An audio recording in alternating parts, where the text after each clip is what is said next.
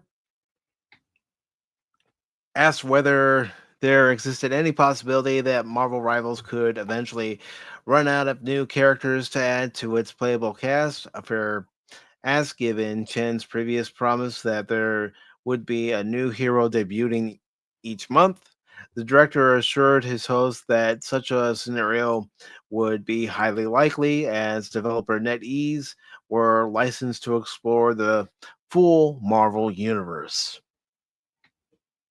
Further, Chen noted that more than just to focus on the heavy hitters, the dev team would continue to shine a light on some lesser known yet equally fascinating characters, with the director noting that they were particularly satisfied with their work on unique heroes like Jeff the Land Shark and Squirrel Girl.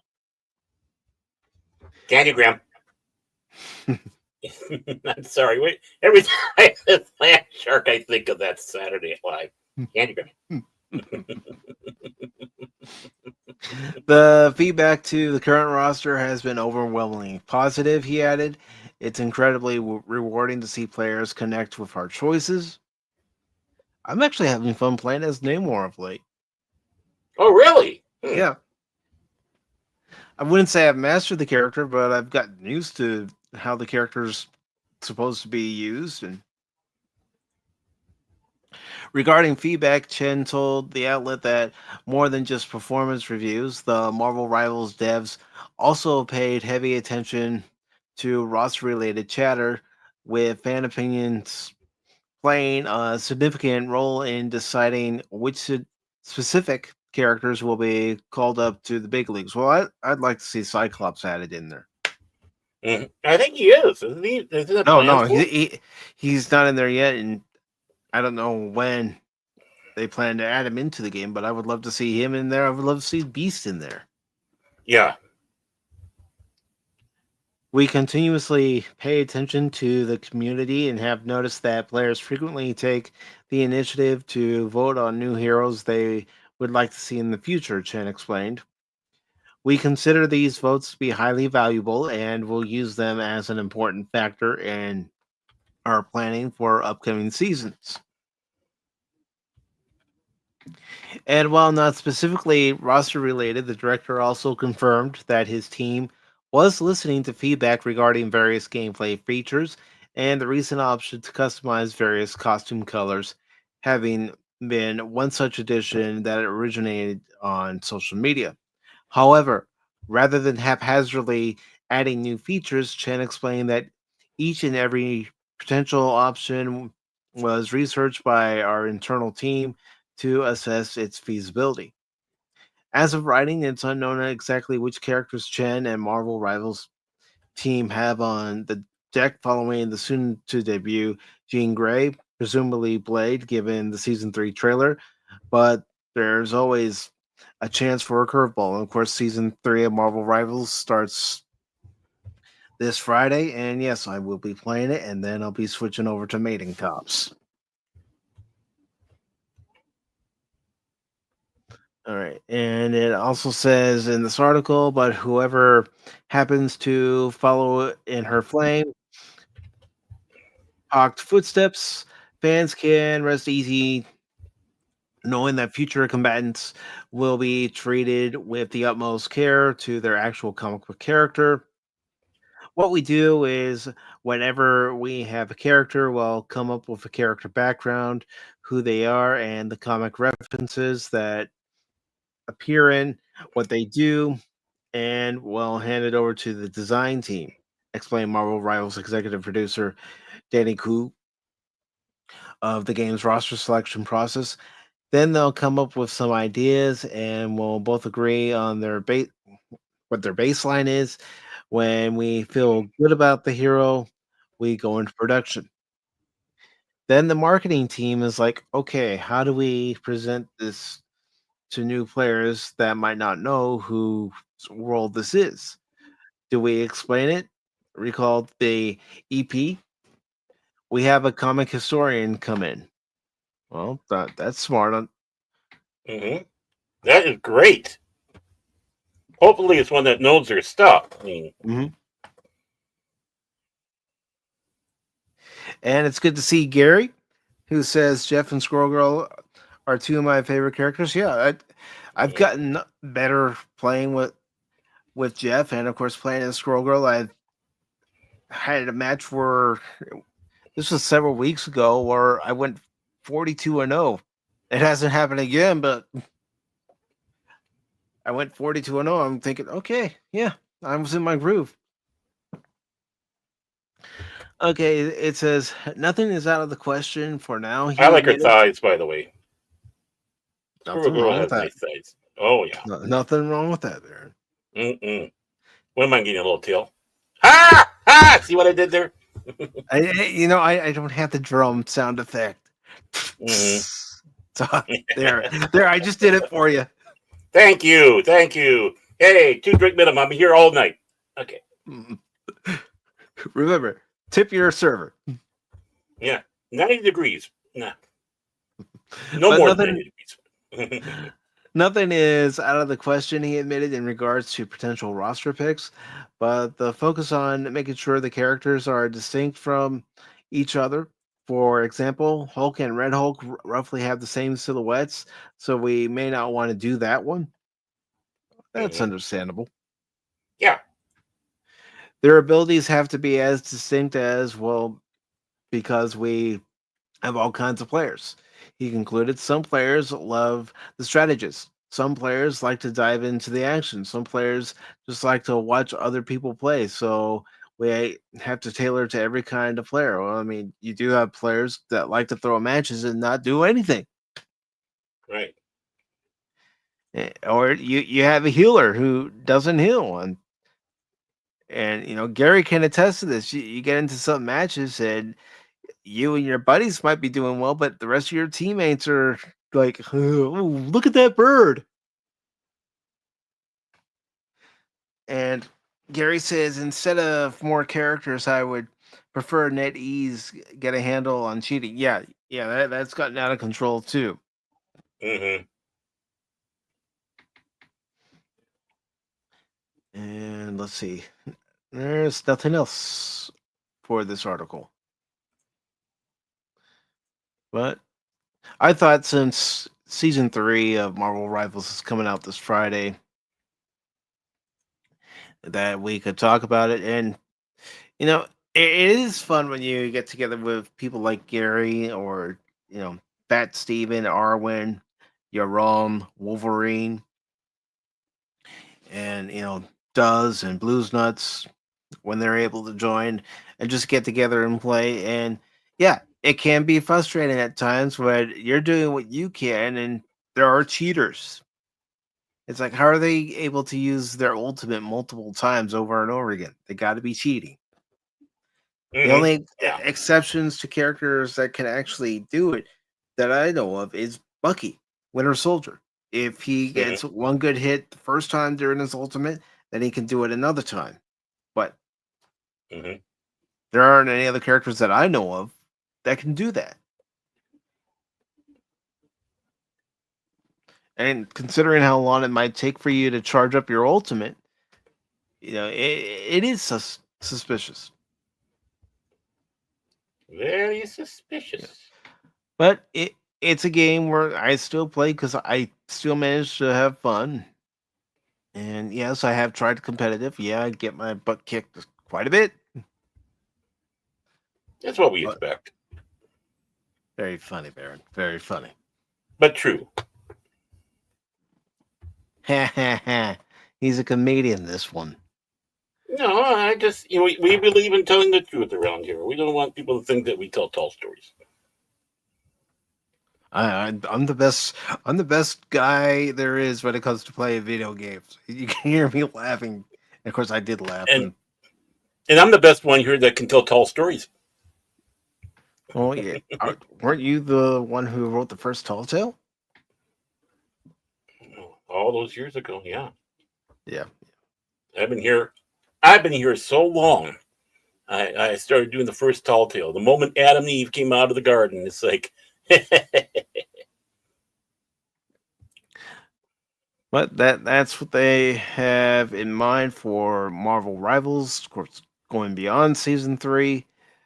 But Well, let's hope that they also improve a few other things, and one of those things being the cheating. Hmm. And with that being said, we'll go ahead and go on to our next article here. We got next article. Cool, cool, cool. Oh, yes, sir. Yes, sir. Yes, sir. Let me just cue it I'm up. so excited. And here we go.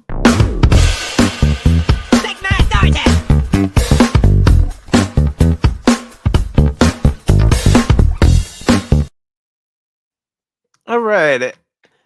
Xbox executive producer Matt Turnbull suggests laid off employees use AI to help reduce the emotional and cognitive load that comes with job loss. This was posted on July 7th.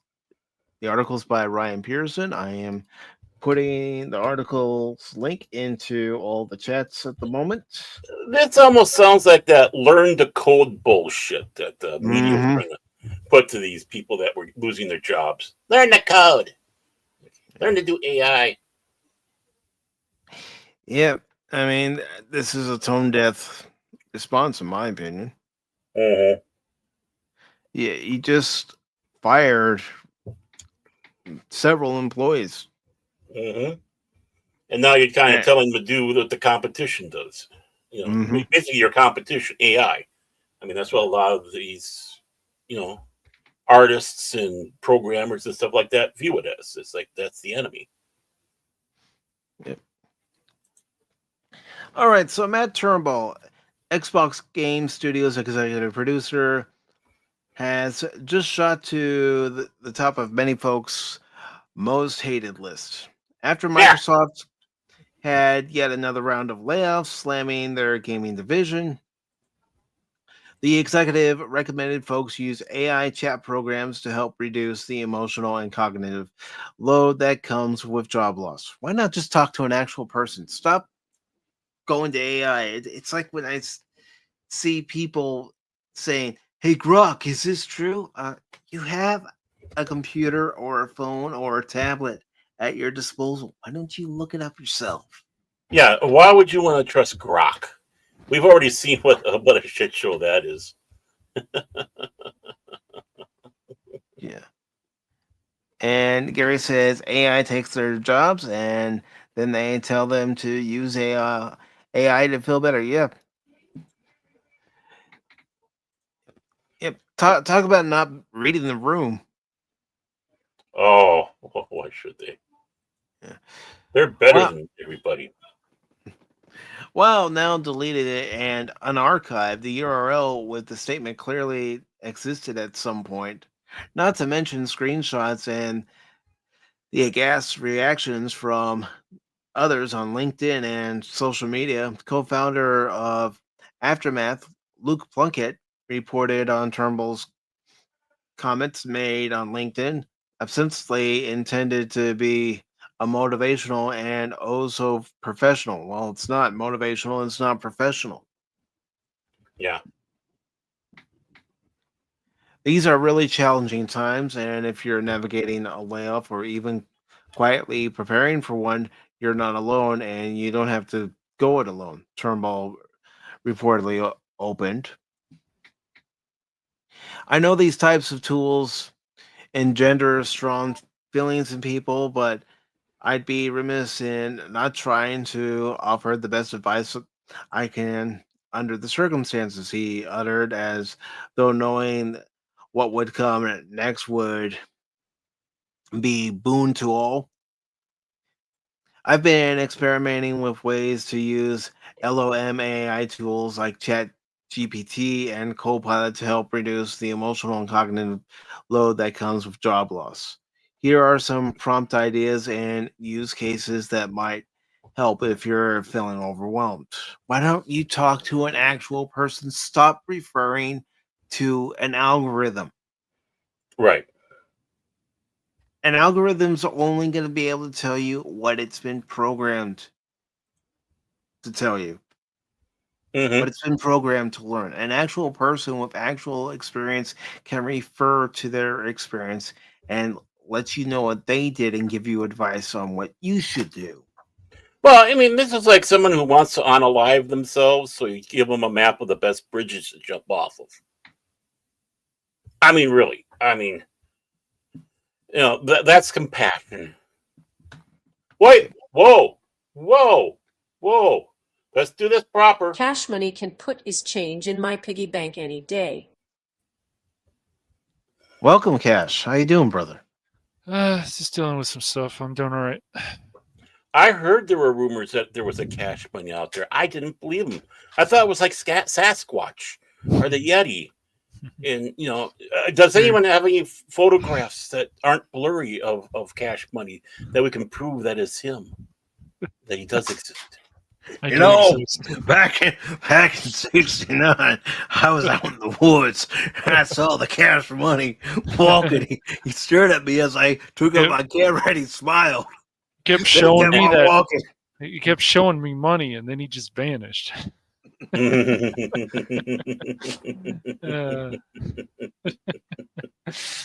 And how apropos that we're talking about AI, because Cash is one of the best AIs out there. Yeah, right. He just had an update. Folks. So yeah, okay. Cash 4.5. It said kick Baron in the nuts. That's what the update told me. Well, that's always been the base program. Yes. You know that. It's just base program. they put a new algorithm in there to do it, do it in more creative ways. That's all. Yeah. It's the Rochambeau prerogative. So the article says Turnbull then proceeded to recommend asking AI career planning prompts, acting it to act as a career coach on how to pivot into other roles within the games industry. He also pitched using it for help with resumes and LinkedIn profiles, drafting, networking, and job application emails.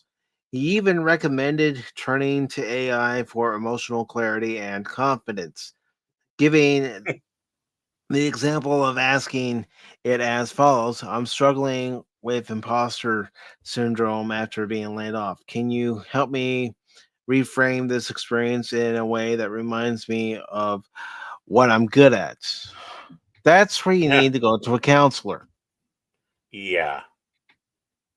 Not an AI program. No.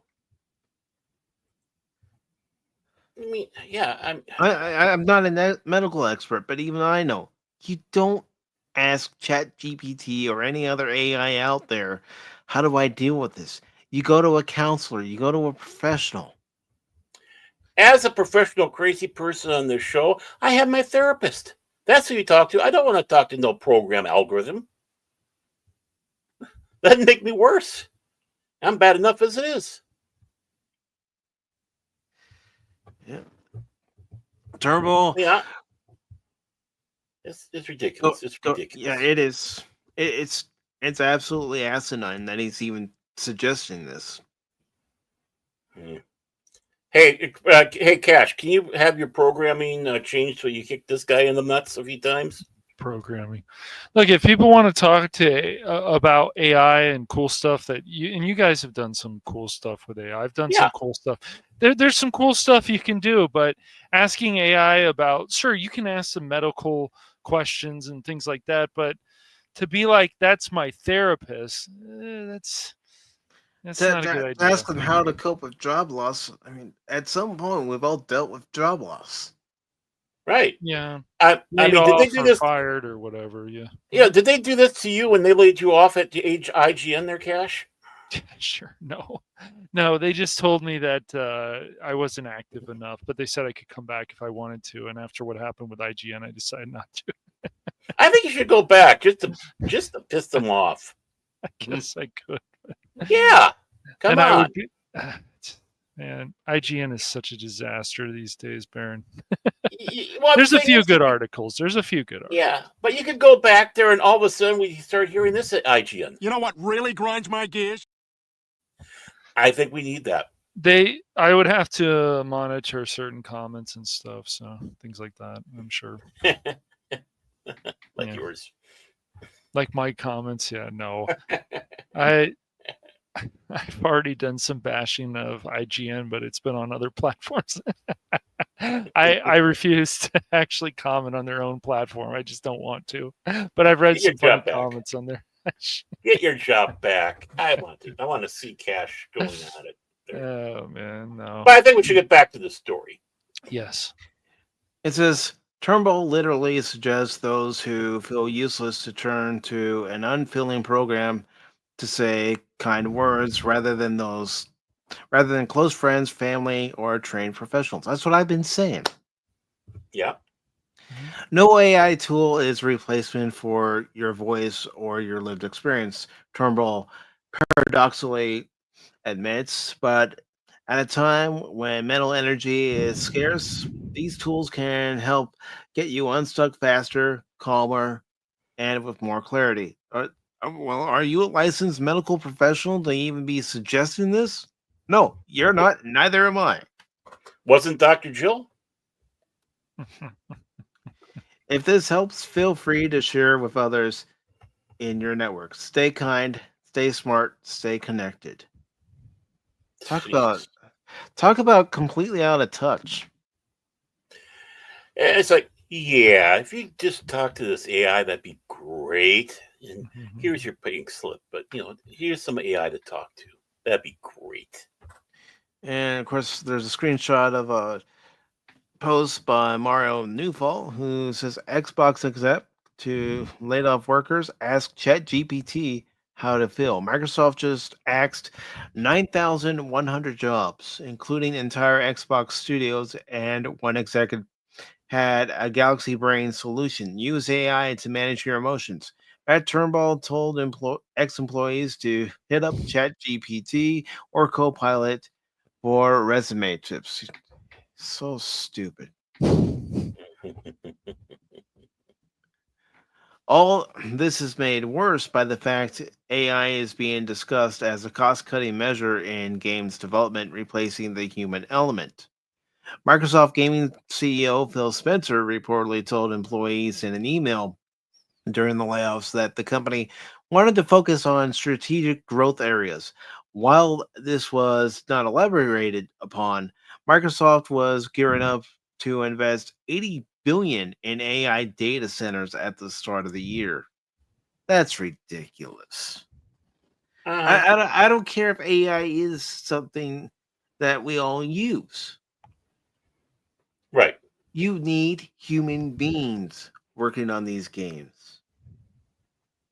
Yeah, AI can You only do need- so much. Yeah, you need that human touch.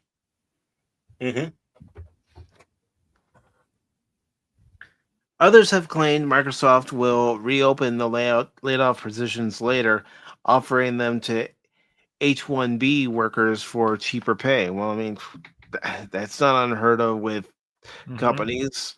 Yeah.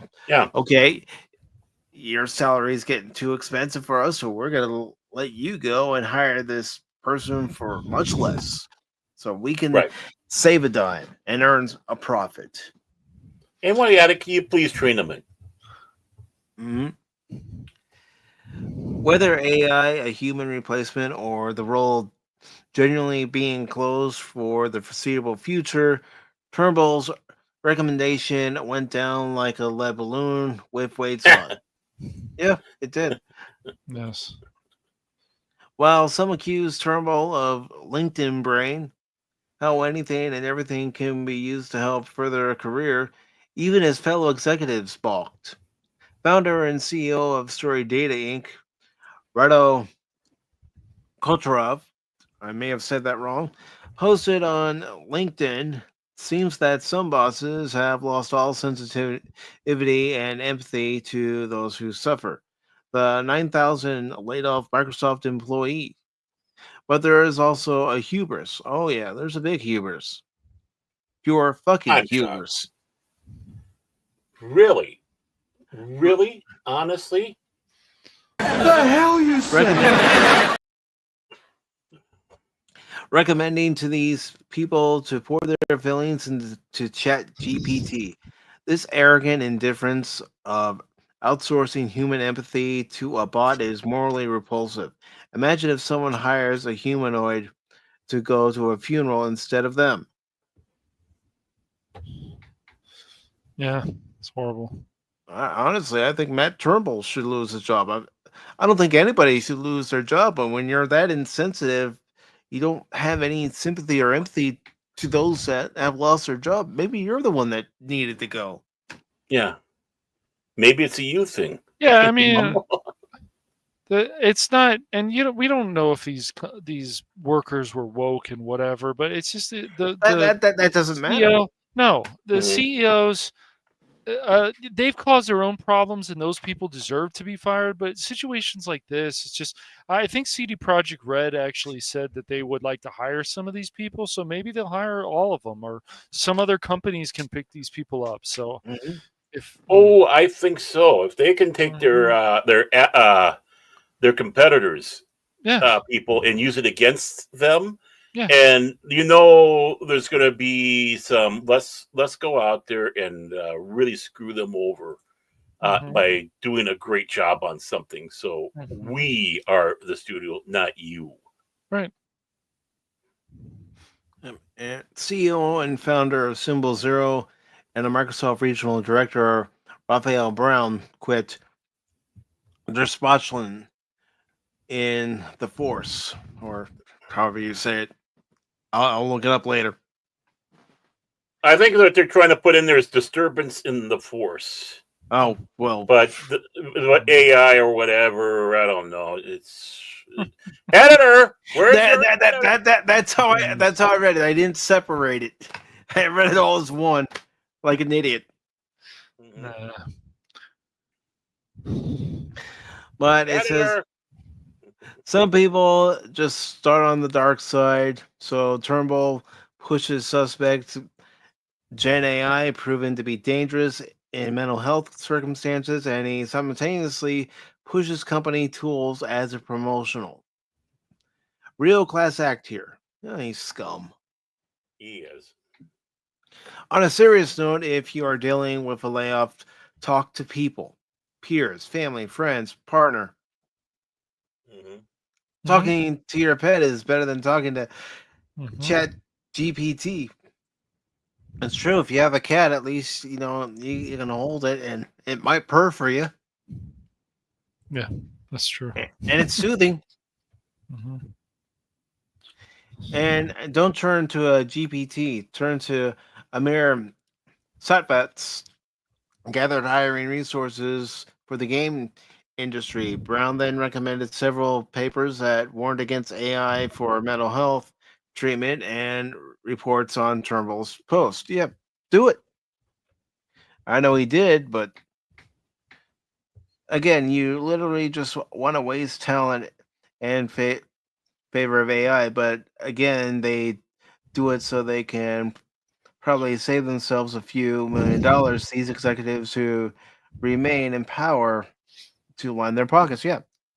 Well, I mean, our next story is about someone who's ahead of a major studio who's getting a big pay raise. And it should be noted that Savat is held under some scrutiny as well as former Tencent executives resources, come on, Mike, read it right, were suspiciously glorified. Andy Robinson of VGC reports Eric Smith, a former ZeniMax Online Studios senior producer laid off by Microsoft, stated, "Jesus Christ, read the room, dude." Even I said that. And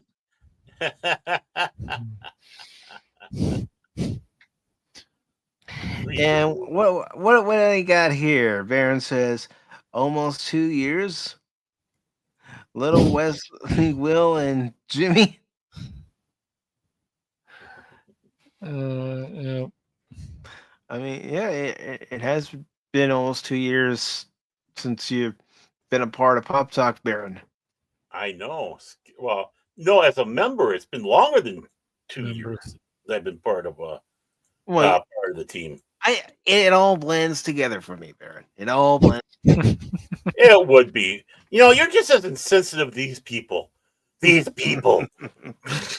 No, best but people. No, you but know, I do appreciate you being a channel member and everybody who is a channel member. That reminds me, channel members, this Saturday at 8 p.m. Eastern, we will be having our member stream for all channel members to join and talk about whatever's on your mind. See how I was able to do a little punch that way there? Yeah, that's called professionalism. Professional what? I don't know, but that's professionalism. Mike, follow the carrot. Follow the carrot. Follow the carrot, Mike. Yeah, okay. I'm following the carrot. For me, it's follow the Twinkie. Follow the Twinkie. Follow the Twinkie. Forbidden donut. Where's the forbidden donut? For me, it would seriously follow the mashed potatoes and gravy. Follow the mashed potatoes and gravy. Oh. Okay. Oh. But I got this for you, man. I'd buy that for $1. And I'd buy that for $1. and I hello, would. Lady Miss. Yeah. Lady Miss was wondering where you were at. She was afraid one of her dragons might have eaten you. That's what they do to you, not me. I'm innocent of this. Well, you're the appetizer. I'm the main course. No way. I don't want anything to do with this. You can just leave Baron here. It's fine. Just leave him here. You know, Gary's got a good point. Turnbull, hey AI, what should I tell these people I just fired? You know what? I am absolutely positive that's what happened. It wouldn't surprise me. It's just another jackass response, and Phil Spencer and that guy. At times it's just, come on, dude. What are you fucking doing? And see, Godzillionaire would never lay off his employees. He'd eat them. Call them in the office. He'd use his atomic breath to let them know you're done. Yeah, that's it. You know, it's like no fuss, no problem. No one has to worry about anything, except for, of course, the janitor who's got to sweep up the ashes. But you know. So let's see. Andy Robinson of VGC reports Eric Smith, a former ZeniMax Online Studios senior producer laid off by Microsoft, stated, "Jesus Christ, read the room." I know I already read that, but I'm going ahead and read it again. Yeah, Brandon Sheffield, director of Necrosoft Games, shared Turnbull's post on Blue Sky, adding, "He seriously thought posting this would be a good idea." Sheffield later posted, "Something I've realized over time is people in general lack the ability to think in a broader scope and include context and eventualities. But after thousands of people get laid off from your company, maybe don't suggest they turn to the thing you're trying to replace them with for solace." You know, this Matt Turnbull seems like a Mr. Burns type, doesn't he? Yes. Excellent. Even those reporting on Turnbull's posts couldn't help but offer commentary. The aforementioned report by Plunkett closes the LinkedIn post has since been deleted, likely upon the advice of someone with a human heart. Or he went to the AI again and it checked the algorithm saying, "Oh, you're getting your ass kicked. Better change this." Yeah. Harvey Randall of PC Gamer cheers. Here's where I'd usually point out that telling the recently jobless they're not alone, then encouraging them to use an unthinking, unfeeling machine to output general positive platitudes is incredibly ghoulish. Unfortunately, I've hit my monthly limit for nonsense 4 days into July, so I'm going to go scream into a pillow for a couple of minutes. Phew, all better. Yeah, well, PC game. I'm glad the media. I mean, they'll be on their clown circus again, but very soon. But I'm glad the media sees this crap for what it is. But it's really ridiculous and stuff. And it could happen at any company, and who knows if this. Oh yeah, Sony could do this, but maybe Sony won't be this stupid. So who knows? Well, I mean, Sega's laid off people. I thought I thought Sony did lay off people. I could be wrong though. Probably not thousands. Yeah, but I think they did, and I wouldn't doubt we'll see more. I mean, honestly, So- with things aren't going it's that just, well. It's with a just lot. really, it really is a stabbing somebody in the back the way that Phil Spencer said that. Well, it's like moving on. Oh, who cares? People lost their jobs. It's like, dude, you're such a. Oh, I'm Yeah. still getting my salary. That's right. That's right. As he's counting his money, Mhm. swimming in his money bin. And it finishes off the article by saying Turnbull's credits as a producer under Xbox include Kinetic Adventures, never played it, Recore, State of Decay 2, Mhm. Crackdown 3, and Ara History Untold. Well, of all those games, I've only played State of Decay 2. Mhm. Mm. Recore One is winner. pretty good. Recore is pretty cool. It's pretty good, but I wouldn't say it's an amazing game, but it's pretty fun. He was also a team lead producer on Forza Motorsport 4, the series developer. Turn 10 Studios was hit so badly they effectively no more per a former content creator. Yeah. This is an out of touch executive who honestly needs to read the room and offer sympathy and empathy to those that were just laid off, but he won't do that. And I'd hate to meet him in real life, to be honest. Just shake your head. Oh, you're that douche who said that stuff. Okay. Well, fuck you. Hello, How Mr. about that? Yeah. Hello, Mr. Douche. How you doing today? Yeah. Yeah. It's people like this that HR need to actually have a talk to. You seriously thought that was a good idea, posting that? No. Hmm. Or Phil Spencer needs to go to him and say something. He does. He's the CEO. He needs to keep his people who are still there under control. If you don't have anything to say that's going to be a positive, uplifting speech, or just something to encourage somebody, don't give up. Things like this happen, but pick yourself back up.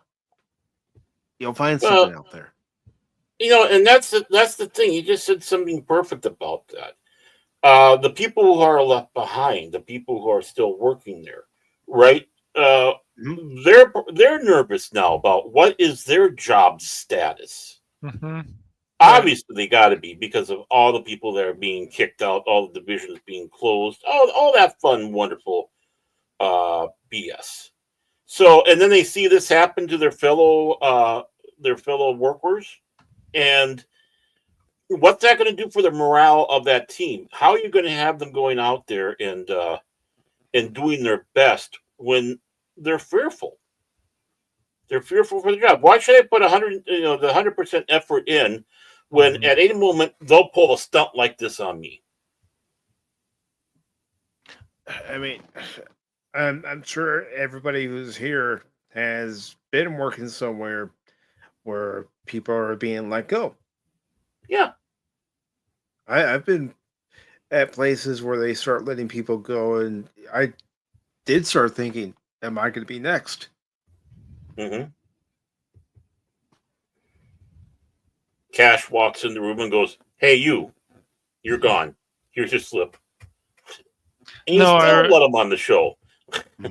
Hilarious. Or that's what they say about you, Baron, in private. I'm sure there are people, again, I've been there myself, where you see someone, they've been called into the office and then they've been told, they're no longer an employee. And you see that person walk out and you ask them what happened, and they say they've just been let go.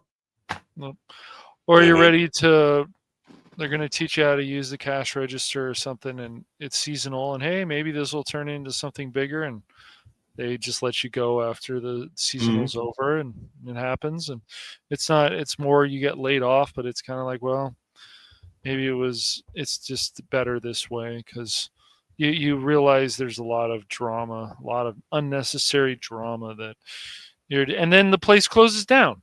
Probably a year or two later. So, or they bought Mhm. out or whatever, and that happens too. So, Mhm. yeah. Hey, you ain't lived until you got escorted out of the place. I mean, they escort you out. I mean, that Yep, is that's that an is embarrassment. that's Yeah. where he sat back and said, "Yeah, I did it. No, no, I mean, I've been I, I, escorted I, out. I I, I have. I look at it this way: how humiliating to the person who just found out that they've been let go. And I'm not saying they were let go because they did anything wrong. It could be where the company's cutting back. But to be escorted out, it's like, okay, I've already been fired, and now you're basically having me walk the green mile. Yep.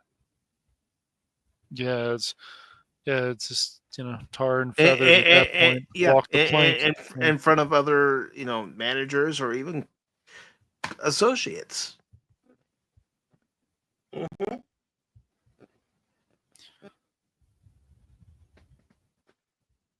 But unfortunately, in the corporate world, they don't see things the way that the rest of us see them.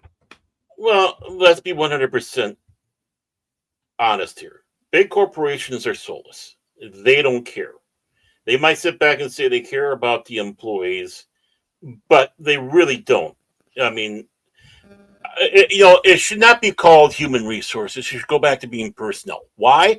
Everybody should be insulted that you have a human resources because all they're looking at you as is a resource, Mhm. like a like a computer or this or something that can be thrown away at a whim. Personnel means that you are a person Mhm. and they look at you as a person, not a resource. Right. When companies started going to doing the human resource stuff, you have now officially, you joked about before about being a number. Now you really are a number. You are nothing. They can step on you and go, "Ooh, look what I stepped in." Yeah. That's the attitude that they have. The last company I worked for before my back decided to say, "Hey, I quit." Oh, greatest company. It was a small company, but I will do nothing but sing the praises of the owner of the place because he was so wonderful. Why? Because we were all treated as individuals.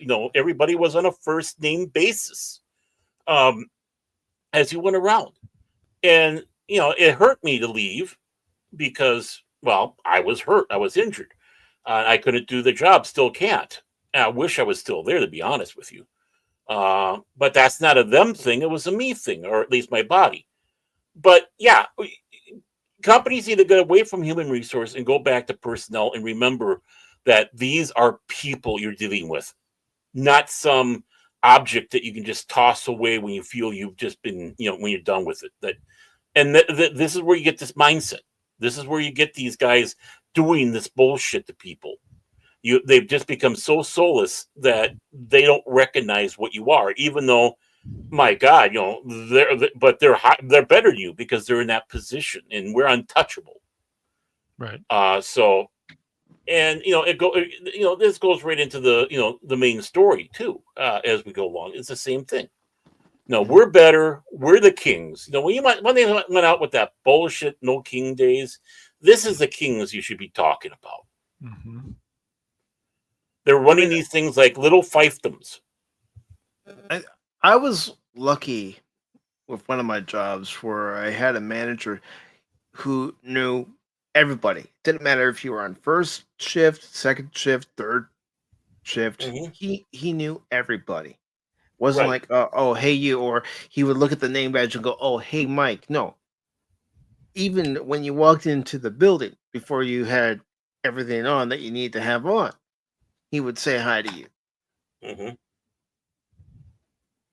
And there were times he would call somebody into the office just because he wanted to catch up with them and find out how they're doing, Yeah.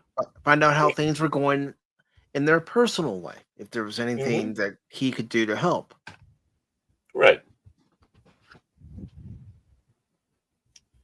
And it's like, well, what's that smell? Well, I got scared when they said you wanted to see me in here, and yeah, I bited myself. I mean, I remember there was time it was him and Uh, an assistant manager. They called me in to the office. This is just before the end of my shift, and I was thinking, oh No. great, oh great. And even a few of the associates that I worked with, we just looked at each other, said, "Well, Mike, if I don't see you tomorrow, it's been nice working with you." But no, they called me in the office because they wanted to see how I was doing, and wow. they also wanted to talk with me. And then I also found out I was Employee of the Month. Oh, Woo! Listen to there you him, go. folks. Listen to this. Wow. Wow. Employee of the month. How does it feel, Your Majesty, to be Employee of the month? I never have been. Were you ever He Employee got of the a month? gold. There, Cash? No, he had got a Not even gold I. scepter. I know. No, Tell you. he got a gold scepter and he got the king hat. That's awesome, man. And a spatula. Oh, and a spatula. Wow. And a spatula. Awesome. Mike's going, fuck you guys. Just fuck you. I am.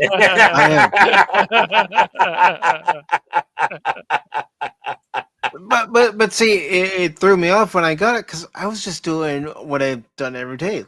Look to see what tasks need to be done, and then start working on those tasks. Right. You didn't have to be told what to do. You knew what you had to do, so you hopped to it. Mm-hmm. And if somebody did come in and say, what are you working on? There were times where they could come down the aisle I was working on and go, "Oh, you're working on that. Well, thank you very much." And when you're setting up mods and stuff, they would look at the sheets and go, "Okay," and then you know how it is sometimes, especially working in retail. For anyone that's worked in retail, sometimes what they suggest the mods don't exactly work well for your store. If your store is not as big as some of the other stores they have the mods set up for. So you improvise. It's like that store manager who called me into the office. The assistant manager, we were both looking at the mod and we both looked at each other and said, "This isn't going to work." So we improvised. Mm-hmm.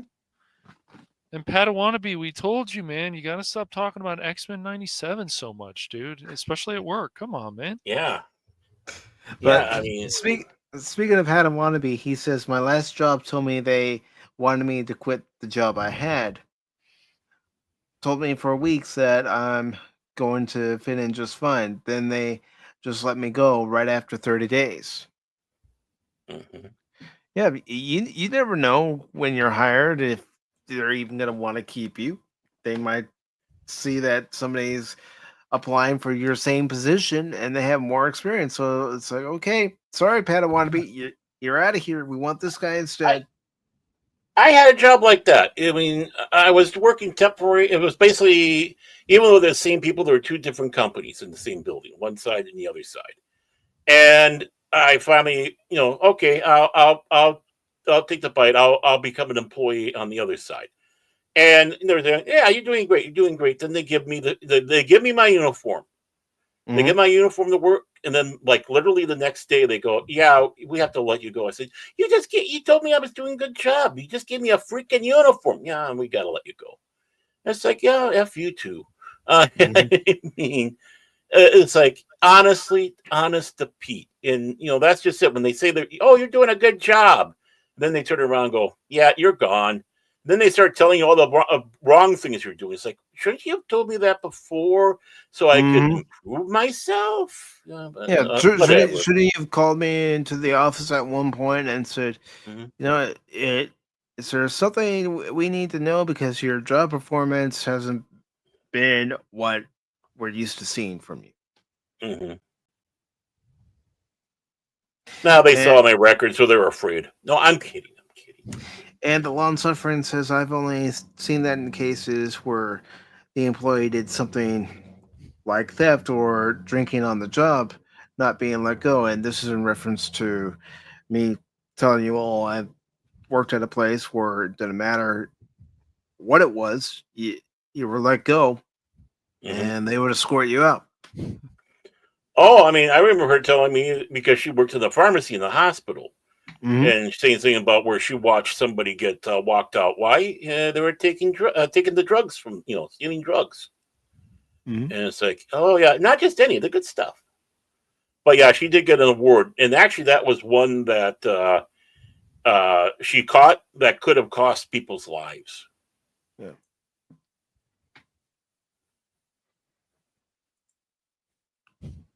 And it's good to see Red Stump. Yeah. With these executives. Yeah. We're getting into our main story here, ladies and gentlemen. Redstone, I hope you've been well. I know it's been a while, but I know you've also been busy, and it's good to see you. Yeah, don't worry. Mike is going to change that. Cash and I will be on the way out, and he's going to have a chick and some gay guy, and he's going to make the show lame. Because that's what the algorithm at ChatGPT says to do. Right. He checks ChatGPT. What should I do today on Pop Talk? And ChatGPT tells him. Add a chick and make it gay and lame. That's what you should do. The day I refer to Grok or any AI program to tell me what the topics should be on Pop Talk, what the watch party should be, I'm just going to tell you guys pirate talk today, okay? You two have fun. Well, actually, what would be fun is if you did that before certain shows that we have, and then let us all know this is what ChatGPT thinks I should do for the show. And then like, okay, we're not doing that. Yeah, and Mike is. He's yeah. We got our boxes full of our stuff, whoopee cushions and stuff like that. Whoopee cushions. Well, it's going to be that thing. It's going to be after the show one day. And what would you say you do here? Yeah. And Cash will just fire up right away. I have people skills. I am good at dealing with people. Can't you understand that? What the hell is wrong with you people? And what's going to happen is I get into a bad accident and I get a major settlement. Excuse me. Yeah. But in all honesty, these executives being tone deaf about the people they just let go, 9,000 of them, that guy needs to lose his job. Yeah. And the next person we're going to be talking about should lose her job too. Mm-hmm. Yep, you know it. You know it. So, ladies and gentlemen, here is the main event article for this evening's edition of Pacific414 Pop Talk.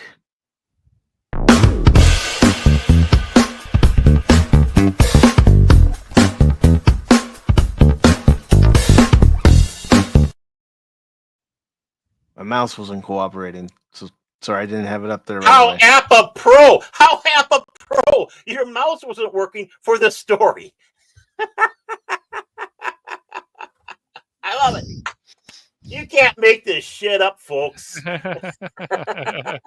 I can't. It's like, come on. The video's almost done. Come on, hurry up. Fucking and the mouse was going, you're not going to get this one. Gonna see Bob. How about your side, Bob? We're controlling you. You don't understand. Gosh, Mickey. We'll be working. I can't do Donald Duck right through that. Yeah. Donald's tough, but I can't do Donald. Yeah, if I do a Donald impression, it's just gonna sound like I'm spitting on the microphone. I'm not gonna say anything. Just being honest. All right, so Robert Iger, the Bobby boy, the head and CEO of the Walt Disney Company. Disney employees hit with fifth round of layoffs in last year, while Bob Iger gets 30% pay raise.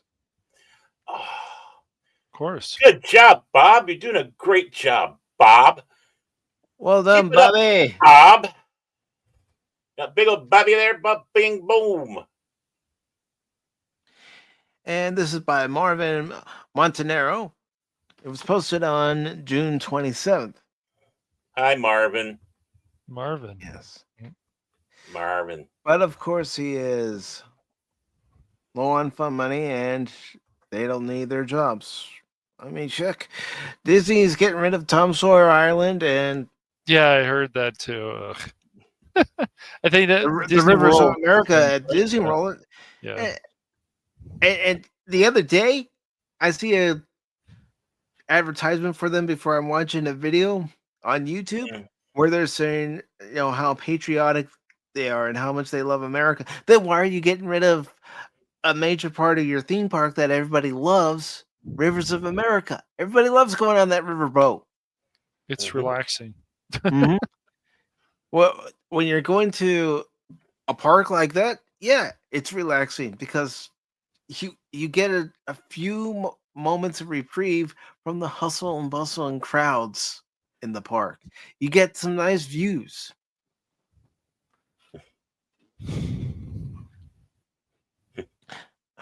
Yeah. I mean, heck, I remember going on the Mark Twain at Disneyland.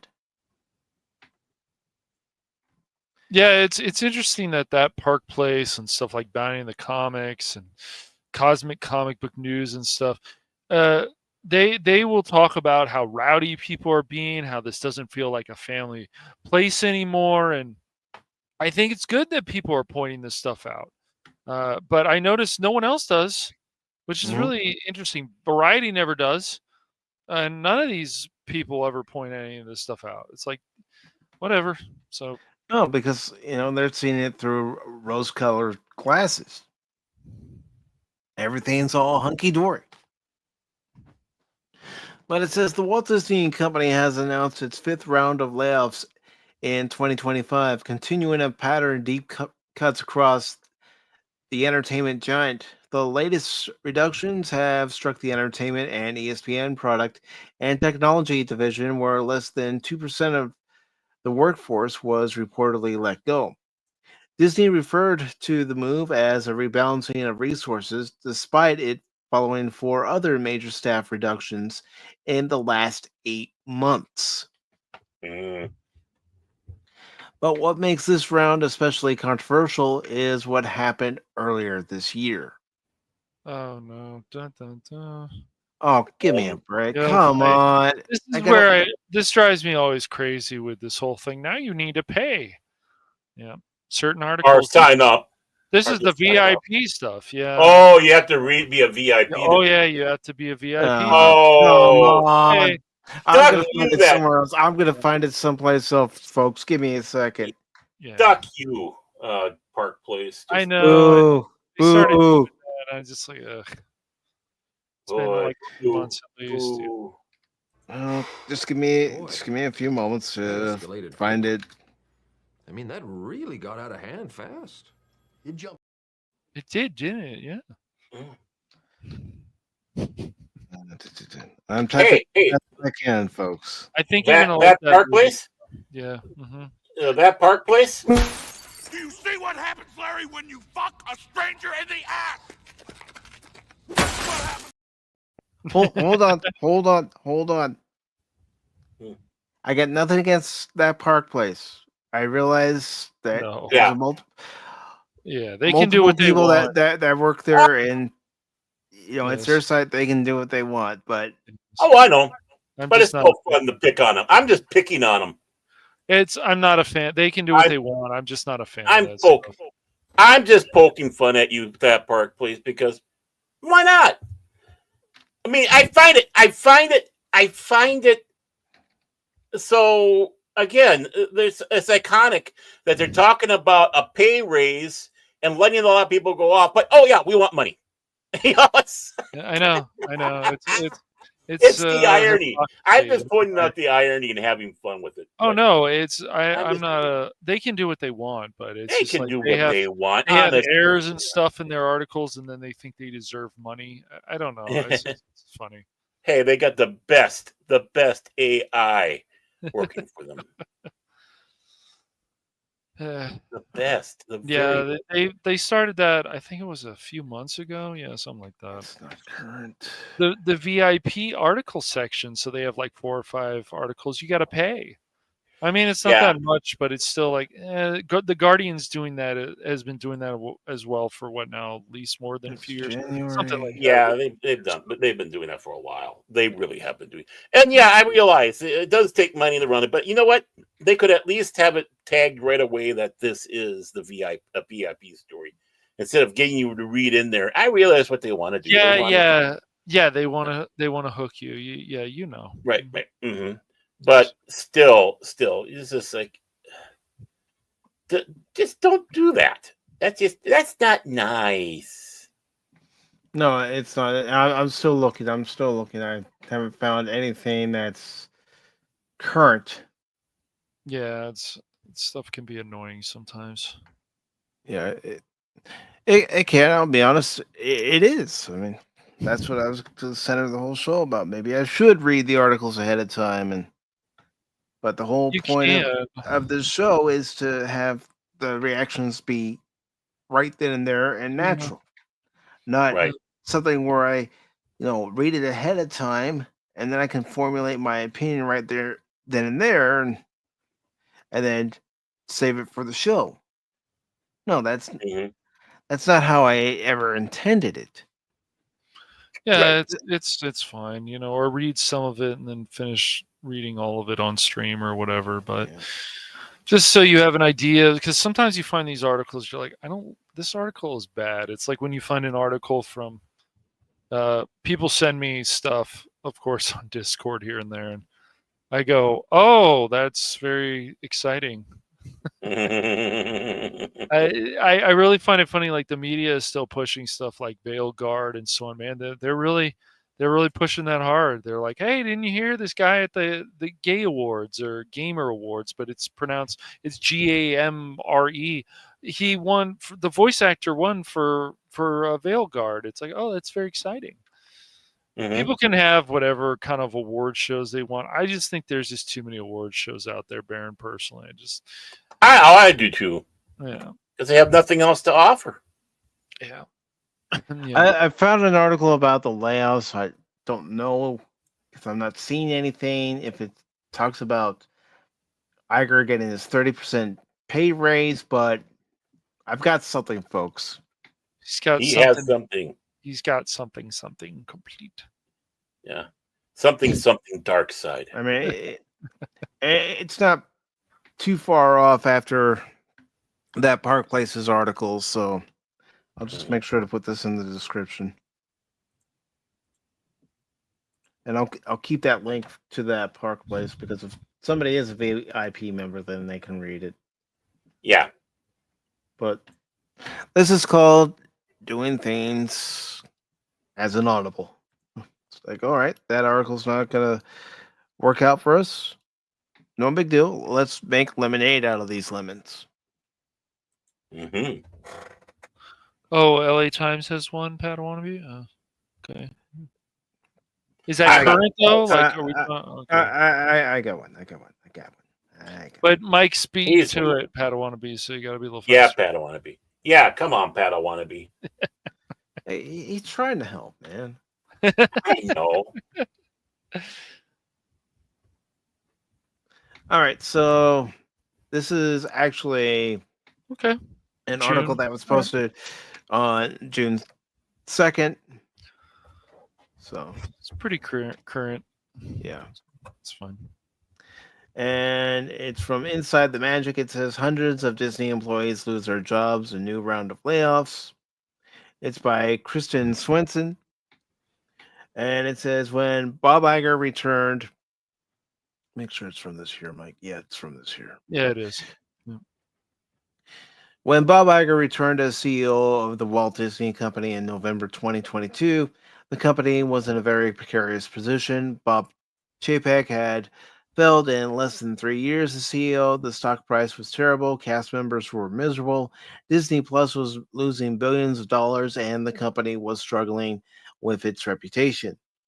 Yeah, but the thing is, that was all a mess that Iger left behind for poor Chapek. Yes, that is. We have to remember that. It's a, yeah, he was having to deal with Iger's big turd. Again, this was where he decided he wanted to step down because he knew the shit was going to hit the fan. Put Chapek in there, have the shit hit the fan, then come back like I'm your savior. Yes. Then try to figure out how to fix the mess he made, which he hasn't been able to. Bob Iger. Yeah, And I appreciate your help, Padawan. we do. Yeah. We just like picking on you. I mean, he didn't have to do it, but he was trying to help out, trying to find an article that was related to it, and I appreciate it. Yeah, and that's why we have some of the best people in the chat. And it's like when Tim will bring in an article. I mean, heck, he found that picture the other night when we were watching the Doomsday Machine of the original model of the Doomsday Machine. Yeah, beautiful. It was a beautiful picture too. The best chat out there, folks. All right, so it says when he returned, Iger knew that he had to get the company back on good reputational and financial footing. He announced that more than 7,000 positions would be cut in an attempt to save $5.5 billion. Bob Iger made the job cuts announcement in February 2023, and the first round began just 1 month later. Massive layoffs occurred in March, April, and May of 2023. However, those were not the only layoffs that the company faced. 1 year later, Pixar Animation Studios was forced to cut approximately 14% of its total workforce. Then in July, Disney Entertainment Television laid off about 140 people, or 2% of its workforce. Excuse me. September 2024 saw around 300 corporate employees lose their job. In March of this year, ABC and Disney Entertainment was gutted when nearly 200 employees were let go. And it says, sadly, even more Disney employees have now found themselves in the unemployment line as Disney continues to try to cut losses. The impacted teams are employees working on marketing for both film and television, as well as TV publicity, casting and development, and corporate financial operations. A source familiar with the matter confirms to The Hollywood Reporter, while individual employees from those teams are impacted and were notified Monday, no team itself is being eliminated, the source said. This is part of Disney's ongoing efficiency and cost-cutting measures, which were outlined in September as it refocuses on streaming and pushes for profitability. The Burbank-based company employs 233,000 people globally and 171,000 in the U.S. per its most recent annual reports. It says the layoffs come at a time when Disney continues to exceed Wall Street's expectations, which can seem a little disappointing. Hundreds of people are losing their jobs while Disney made a profit of more than $3 billion in the last quarter alone. Disney has not confirmed if more layoffs are slated for the near future. And of course, it doesn't say anything about Bob Iger's 30%. I'm sure. But this is him being the savior, isn't it? He's still dealing with the mess that he made when he left. And he gets a 30% raise. Why? What have you done? It's just, you look at this stuff, it's like, you probably don't want to work for a lot of these companies because you just don't know when they're going to axe you. And it's the attitude, it's the politics, it's everything that goes along with so much of these corporations. Like, ugh. Well, I mean, that's just it. There was a time when people, there was a dream. Yes. It's like, to work with Disney and all that. Yes. They did treat the people well. But now look what they're doing. Right. It's barbaric. Mm-hmm. Yeah, it is. It really is stupid. So let me see if I can find something specifically on Iger's 30% pay raise. That's current at least.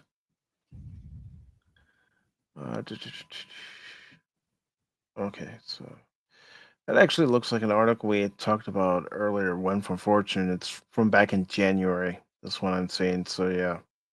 I'm gonna go ahead and grab this link. I'm not gonna read the article, but I'll go ahead and grab this link for everybody. And Yeah, it's just this is the kind of stuff I would think IGN, all the other ones are talking about, but I don't know. not when you want to paint certain companies in a good light. That's right. No. Unfortunately, that is the way of the corporate world. They do have people who they pay to give good reviews. You know, really pump up the company and make them seem like they're the best thing in the world. But Bob Iger getting that 30% pay increase, it's just ridiculous after what's been happening. And, Disney has themselves to blame for what's been happening with their releases for this year. Elio's not performing well. Snow White didn't perform well. Yeah, Lilo and Stitch performed well, but No. you can't say Thunderbolts performed well. No. Captain America didn't do very well either. Oh, no, and it wasn't very good. It wasn't a good movie at all. It was laughable how bad it was. Yeah.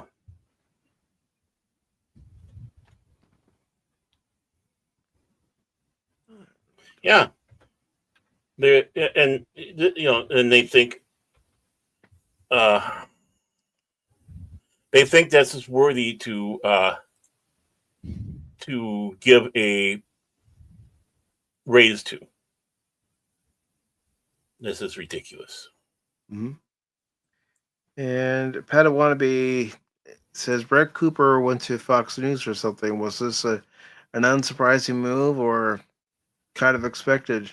Is she the one where Ben Shapiro's company did their mock Snow White trailer? Yes.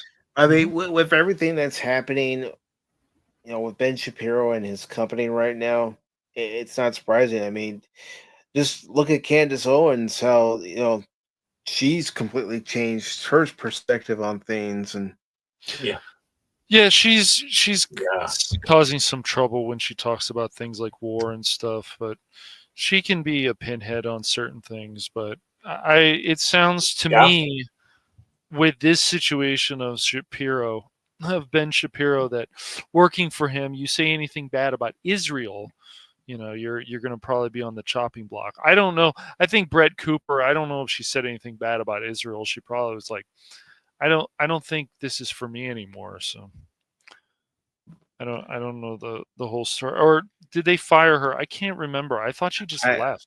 I don't know the specifics, but I mean, if you're gonna be covering world news, world topics, current day events, I don't care where it's coming from. You got to be fair. Yes, just yes. And it's good to see DJ Ronnie G, who says Shapiro consumed the world's supply of helium. Probably. And he's a bit of a whiny bee over the Jersey side country. Well, that's the thing. You do have people who gain popularity and gain fame, and it's like, no, we're only talking about this, this, and this. And if you hit something that's closer to home, they're gonna give you a hard time. Yeah. I mean, as I said before, I don't want to cover, all the big stories that everyone else is covering, especially if we don't have anything new to add to it, Why regurgitate what someone else has said if we don't have an opinion of our own? Or the chat doesn't have an opinion of its own?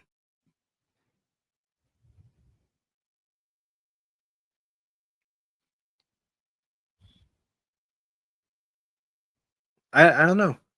I really don't know, DJ. I mean, when you and Baron post articles in the Pop Talk Discord group, I look at them and I go, okay, we can talk about this one. We can talk about this one. Well, Cash is going to know more about this than I do, so I'll definitely go to him for that. I'll do some research. Same with Baron. Asking him about D&D, and of course Warhammer. Get his perspective in there, and get anyone else's perspective on those two. Because as far as Warhammer is concerned, the only experience I have is with the games. That's it. And I'm not talking about the board games. I'm talking about the video games.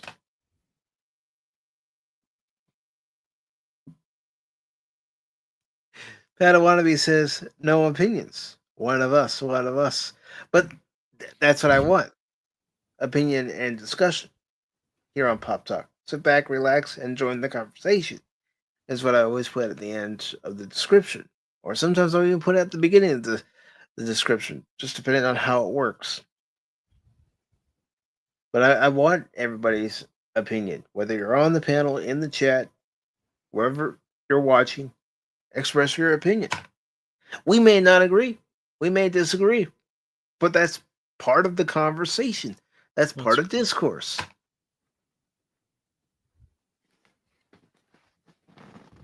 Cash is a Dodger fan. I'm a Cub fan. The only thing we agree on is that there are certain teams we don't like.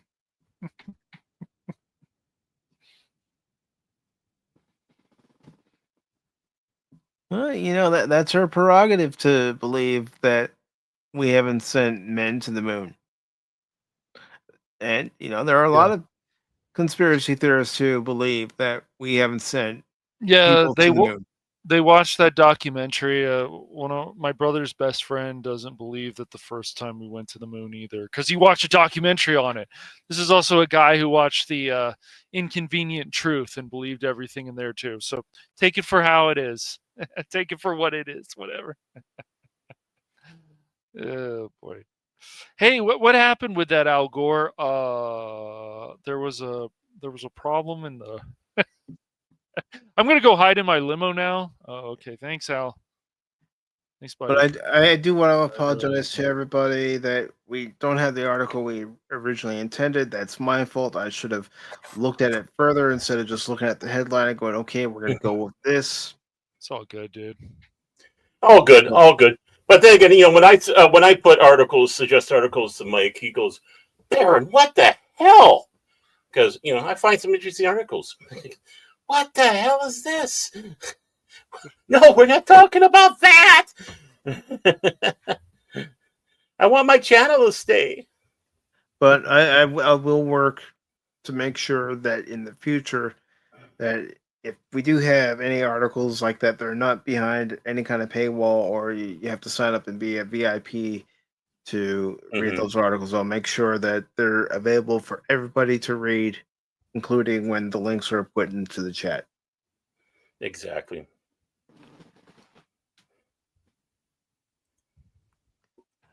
Shame on them. Shame, I tell you. Shame. Oh, shit. I got to take blame, too.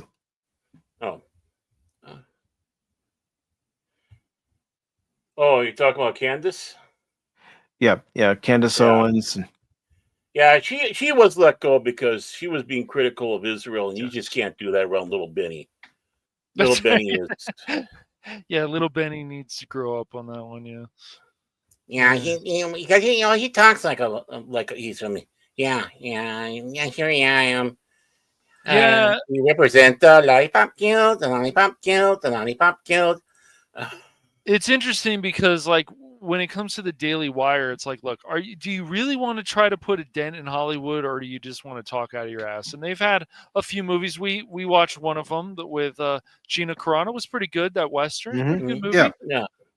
Terror on the Prairie. Yeah, that's right. Terror on the Prairie. Yeah, it was a pretty good movie. But really, what do they want to do if they're going to make a dent? It was you. It was deleted scenes and myself who watched it. We thought it was decent. We didn't think it was the greatest movie ever produced, but we thought it was decent. Yeah, so there's potential there, and they can put money, but it's like, what do you guys want the Daily Wire to be? If you want it to be great, then make it great.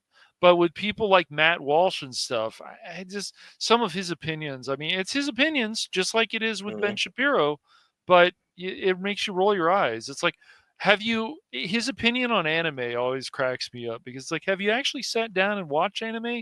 I know you think it's part of the devil or whatever, Matt Walsh, but have you actually sat down and watched any anime? Cash. Foosball is the devil, man. Oh, Foosball. Foosball. Foosball is the devil. I'm obviously missing something with that one, but that's okay.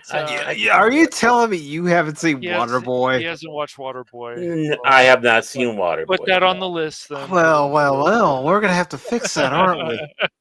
You'll like Waterboy, and I think you're gonna like Anchorman too. I think you'll enjoy that. I know you're not Will Ferrell. I get that, especially lately, but I think you'll find some movies with Will Ferrell that you'll like. You know, you did like him in Old School, so yeah. But he wasn't the main cast. He wasn't the main guy. He was part of it. Yes. Yeah, so it's part of a group. Yeah, right. That's it's yeah. He's not bad when he's with a team. You might say a group, but. Yes. No, he's other than that, but he was very good in Stranger in Faith. He's there's been roles that he has done well in. It's just lately, I don't know what his career is. I really don't get it. Oh, doing PayPal ads. That's what it is. Yeah. Hey, that's good money. That's good money. Well, at least he's not doing that app game with some King thing or whatever. Oh yeah, like all those other stars are doing. Amy Poehler, the couple, the gay couple from Family, whatever that was. They're the two people from Big Bang doing that. Yep. And it's pretty crazy. You got the two people from Friends. Hey, I'm sure they're getting paid a hell of a lot of money though, Baron. So, oh yeah, I'm sure. So how are you having this free game with no ads? It has no ads. Yeah, I haven't. Yeah, that's what they claim. we should not game I'd want to try it, right? I don't want to play it. I don't want to play that. You download it and then sit back and say, "Hi, it worked. We can do more of these commercials. Hey, maybe we get some YouTubers. Hey, Cash Barron, can you do this with us?" Well, it's also funny, you bring that up. What about the whole Jimmy Fallon thing, and what about the abuse that was going on to his employees? Like that just vanished. Maybe there wasn't much there, but seemed to just vanish. Yeah. Weird. It's and I know they love to bury things, Yeah, they just seem to bury that. It's like, that sounds terrible. I mean, look at what happened to Ellen when she was pulling that crap. So, and Baron, because you live such a sheltered life, I do. Here's a scene from the Waterboy. I'm gonna be pausing it, folks. So yeah, unfortunately. Is there anybody here can tell me where happiness comes from? No. Anyone?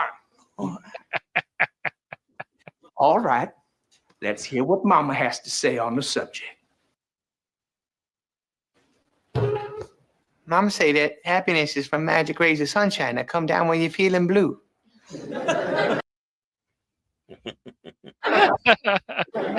Well, folks, Mama's wrong again. No, Colonel Sanders, you're wrong.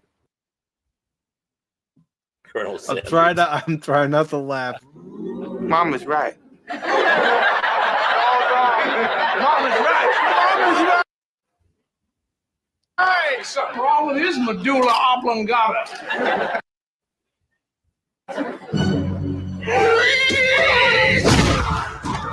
It's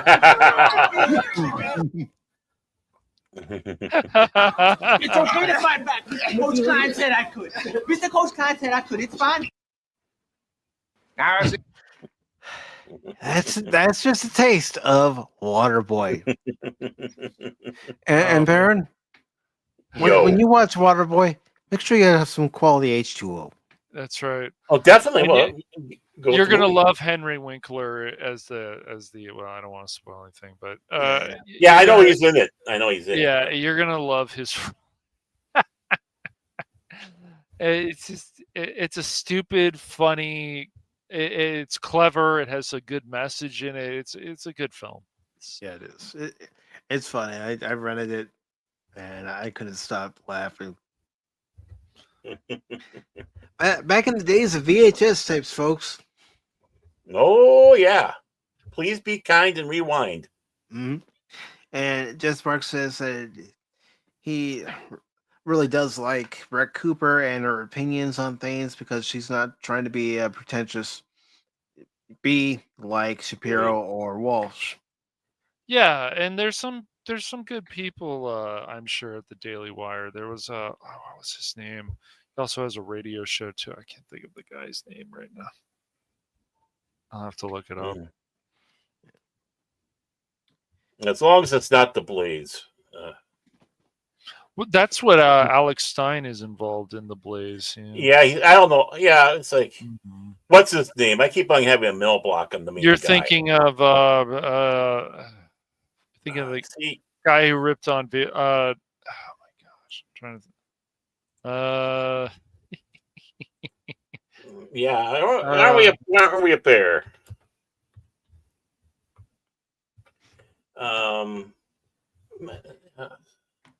What the hell is his name? Isn't it great that that's how great he is? We haven't thought it's Glenn Beck. Glenn Beck. That's it. Glenn Beck. Yes. Oh, I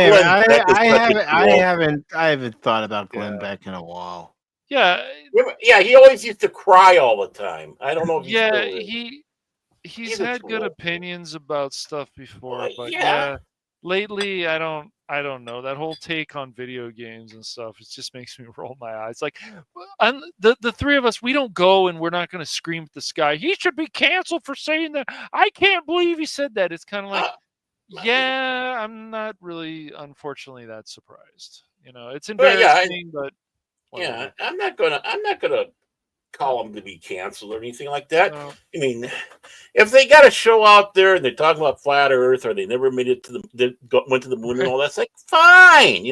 I might watch for a laugh. Actually, there's a few of those that are on YouTube that I have a little chuckle with and watch. Just because I'm subscribed to it doesn't mean I adhere to it. You just want to have some fun. But it's like go ahead. I that's the one thing I just don't understand. The worst people that the thing that's worse than flat earthers are the ones that get so obsessed that they have to try to destroy them as saying that Noah's round. They are almost more than frothing at the mouth. And it's like, I just want to sit back and say to them, how is it hurting you? It's just not. Leave them alone. And we've talked about this before. No, this stuff doesn't hurt anybody. I didn't believe in the first moon landing. Oh, well, I mean, whatever. If that's what you think, I don't agree. Just because you watched some documentary. We know how those things go. They can change things and do all kinds of bullshit. So I don't believe the Houston Astros won the 2017 World Series legitimately. They didn't, but that's beside the point. They did the next time they did, but not that time, no. Mm-hmm. I know that's a sore subject for you, Cash, but I really don't believe they won the season legitimately. And when they found out that they cheated, they should have taken away their championship trophy and their championship rings. Well, it's just like when Sports Center or whatever is talking about the Steve Bartman thing. Well, Alu, I think it was his name, if I remember. He admitted in that documentary that they did on 30 for 30 about Steve Bartman that he didn't have a chance to catch that ball. And the reason that they targeted Stephen Bartman is the way he was looking that way. It was an easy target. You know how this crap goes, Mike. Of course. And so yeah, and why would he ever want to be on camera, even for that documentary? They tried to ruin that man's life, send him actual death threats and all that. It's not right. People did send him. Yes, they did. He left the Chicago area because of those death threats. Yeah. He should have done it. Yes, I was pissed too. Sure. That happened because the Cubs were 5 outs away from going to the World Series. Yep. First time since 1945. Yeah. Eventually, I got over it. Yeah. Because when you found out, even when Alou said, "Oh no, I wouldn't actually have caught that ball," and yet before he was all mad about it. So it's like, okay, dude. So now you finally admitted it. It was about fucking time. All right. Over Macho Grande, he'll never get over Macho Grande. I'm glad you brought up Bartman and the Cubs because I put a link in there about someone who was a seventh inning guest conductor at Wrigley Field this past Sunday during the ESPN broadcast of the Cubs Cardinals game, and I think it's time for the Cubs to do away with the seventh inning guest conductors. There have been some good ones. And then there have been some interesting ones. One of them being Ozzy Osbourne. Oh, jeez. Oh, no. Chen! Chen! I have forgotten what I have to say. I had He literally said that while he's taking out the ball game with. but he literally said, "I have forgotten what I have to say," as he's saying, "Take me out to the ball game with Sharon." During the seventh inning stretch, and it was against the Dodgers because I still remember. You see the Cubs dugout and Kerry Woods looking up at the broadcast booth like, "What in the fuck?" And then you see the Dodgers and they're looking the same way. It's like, no, but I don't know if anybody knows who this particular podcaster is, but her name is Alex Cooper. At first, I was like a few other people. Alice Cooper screwed up Take Me Out to the Ball Game? What do you mean Alice Cooper screwed up Take Me Out to the Ball Game? If anybody should know how to do it, it's him. But no, it's this podcaster named Alex Cooper who's saying Take Me Out to the Ball Game, and well, you know what? I'm going to share it. Oh no! Oh no! I know, Baron. You're going. Oh no! But no, this is proof as to why the Cubs should just bring back Hall of Famers who put on the Cub uniform and former Cubs in general. Yeah, makes sense. To saying "Take me out to the ball game" because this was absolutely terrible. This is an embarrassment, and you know, I blame the person on the Cubs, whoever decided this was a good idea, and went through with it. So I first saw this on Jamboy Media.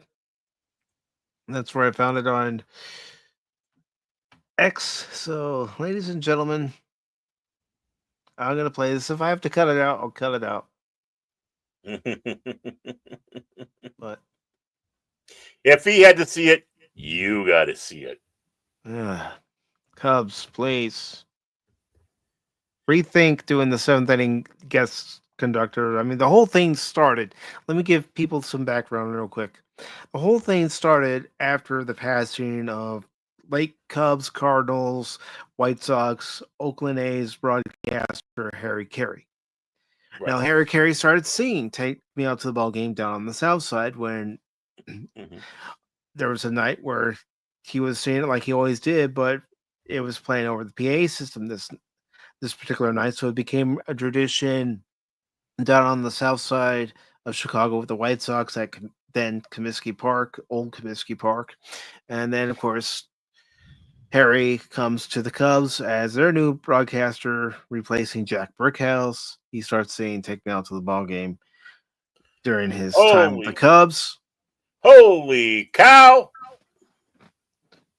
I've got to experience it myself back in '94, back in July of '94, when I went to Wrigley Field in Chicago for the first time. And it's an experience I'll never forget. But Harry passes away in February of 1998, and it was February 15th, and he had gone to a restaurant in Palm Springs, California, with his wife Dutchie for Valentine's Day, and unfortunately, he would collapse and he would never come out of his coma, and he passed away. Well, the Cubs thought the best way to honor the man was to have seventh inning guest conductors, and the first one being Dutchie Carey. And that first game, seeing the highlights of it on TV, and just all the balloons going up in the air after she sang it, and this was the Cubs opener against the then Montreal Expos, who are now the Washington Nationals. But it was emotional, and even going to a couple of games during the '98 season in that summer, and going to one particular game against the Rockies, and it was a Sunday afternoon game, and it was Harry Carey Day, and they handed out the plastic big Harry Carey glasses, which I still have mine. I just got to go into the room and grab them, but we won't do it during today's broadcast. I think there might still be a video on the channel of me actually wearing them, but I'll double check sometime. But you know what they need to do?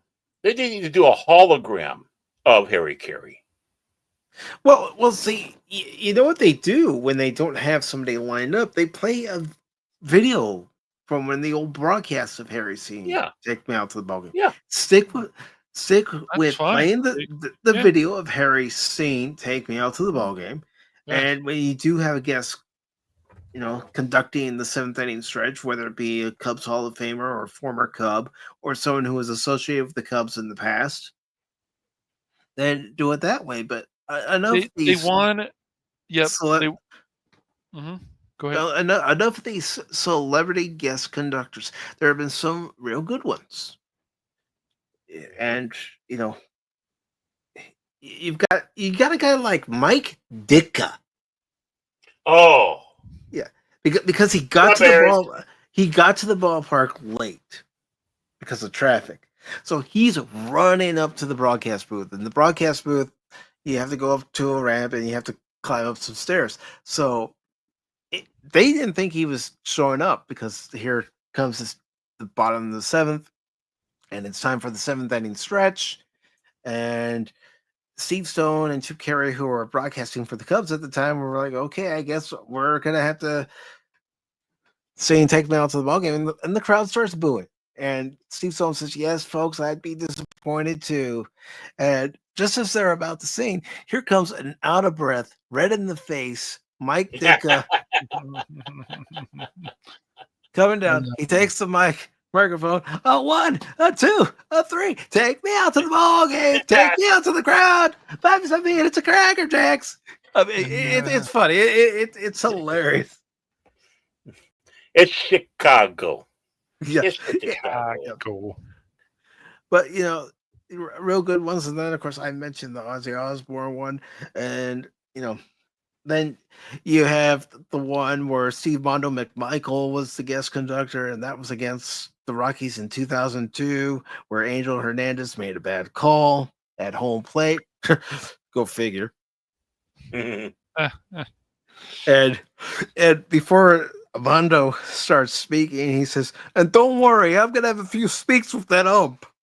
And Angel Hernandez, being Angel Hernandez, tosses him out of the park. So after Mondo sings, he has to leave the park. But that was good. And they had Muhammad Ali as a guest conductor. I remember that. Yeah, I remember that.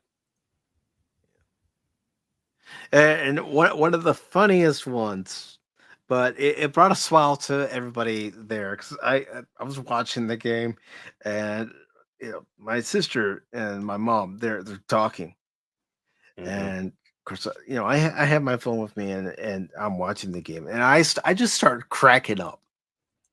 And the reason why I'm cracking up is because it was Cookie Monster saying, "Take me out to the ball game." Nom nom nom.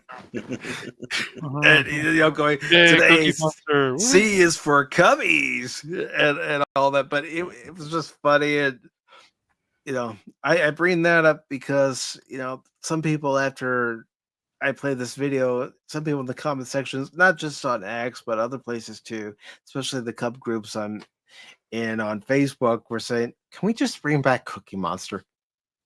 Yeah.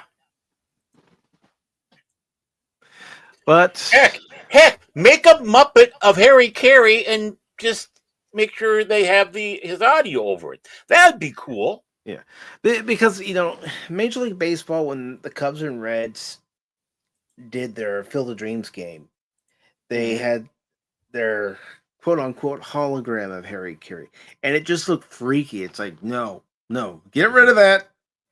I'm gonna have nightmares. Well, I'm sure they're doing the same thing that Dodger Stadium is doing, which is like, let's make things more exciting. Let's have these two young people talk about what's coming up for the park and this and that. And it's like, we don't really need this. Like, but that's their thinking. Let's make things more exciting. So this whole thing, they want to try to appeal to a younger fan base. base. Right. Yeah, they haven't been doing a good job of it. No, it's just there's this extra stuff, you don't need it, and it's just like I don't need this at all. But ladies and gentlemen, I was hoping you'd forget about it with us talking. No. Well, we tried, Cash. Sorry, Cash. We tried. No. He had the pain. He had the pain. He has to share the pain. This is one of these moments that we got going on right about. I don't want my pain taken away. I need my pain. Yeah. Yeah, I say it and then you play it. But folks, hey, don't send any hate comments to this person. No. Don't harass them. No, it doesn't. Nah. It's not worth it. It's not worth it. But you can, but not this guy. But to the Chicago Cubs baseball operations president, Crane Kenny, Tom Ricketts, it's time to rethink the seventh inning guest conductor. Mm-hmm. All right, Daddy, Cubs fans, are you ready? Okay, she already gets on a bad note with me by saying tiny baby Cub fans.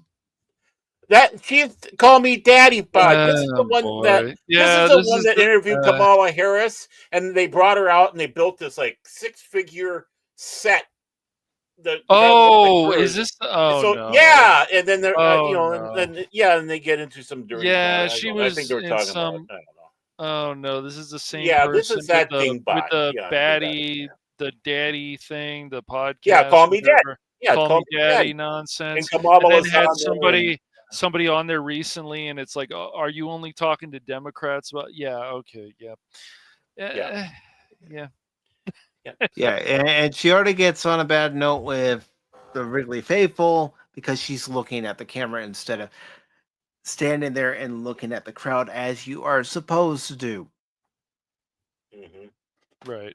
As I would do if I know it's not going to happen, but say I was the guest conductor for the seventh inning stretch, hypothetically speaking, in another reality speaking, I was the guest conductor. You know what?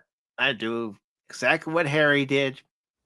I'd look at the crowd, I'd sing to the crowd, and even at one point, I would just let the microphone pick up the sound of the crowd, just like Harry did.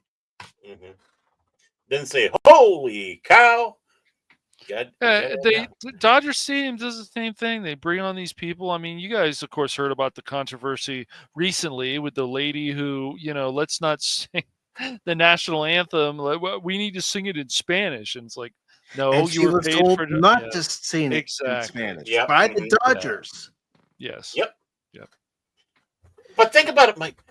Ladies and gentlemen, to sing the 7-inning stretch, Mike Pacific414. There you go. Yeah, and the Cubs wouldn't need to provide me with a shirt or a jersey. I got plenty of them. You'd be wearing Harry Carey glasses. They would still give you some nice stuff. Though, I I'm know. sure. Oh yeah, you get some swag. Oh yeah, you get some stuff. Yeah. And in Cash, we would not hear the end of it. We would not hear the end of it.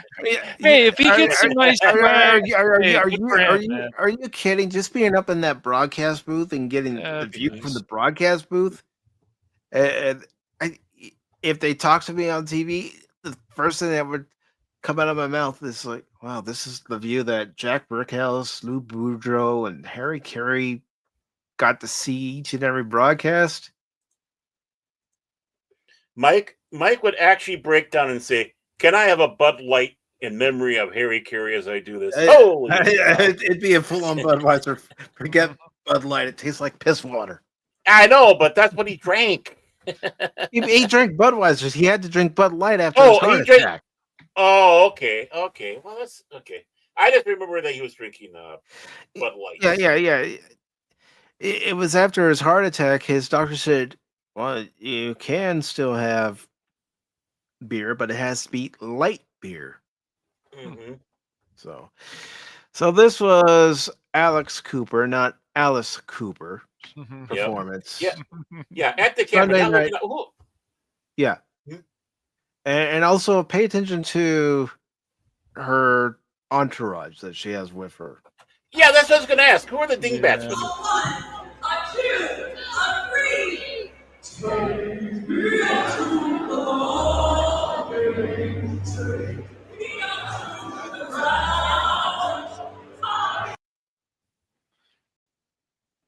Wow, it's just bad, right?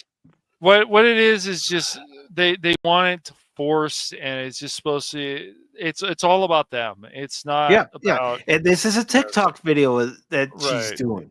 Of course, it's for clicks. Yep. I know someone say, "Mike, you're giving her attention right now." I'm also speaking as a Cub fan. At one point, for those who may not know, I did recaps of each and every Cub game I could cover on this channel with the box score. Yep. It's just Dodger Stadium. They have these two young people, and they're like, "Oh, let's talk to you and let's talk to this fan." And sometimes it's okay, but it's usually like, "Look, this is not necessary." What it comes down to is they want to always, and it never stops. We've got to invent the wheel. We've got to change these things. We got to make this more exciting. And yet, what they had before was just fine. You don't have to add on to it, but they don't care.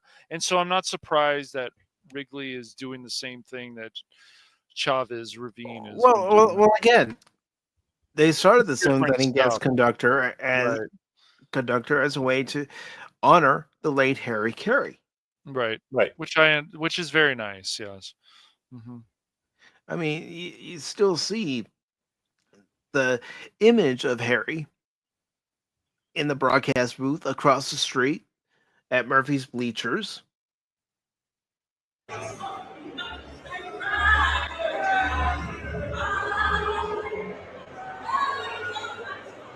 You hear those boos? You hear those boos? Yeah. I mean, just imagine actually being there in that crowd and hearing the boos. That'd be music to my ears. I'd be right there with that crowd, that 40,000 plus crowd. I'd be right there. You'd be the loudest. I know you would be.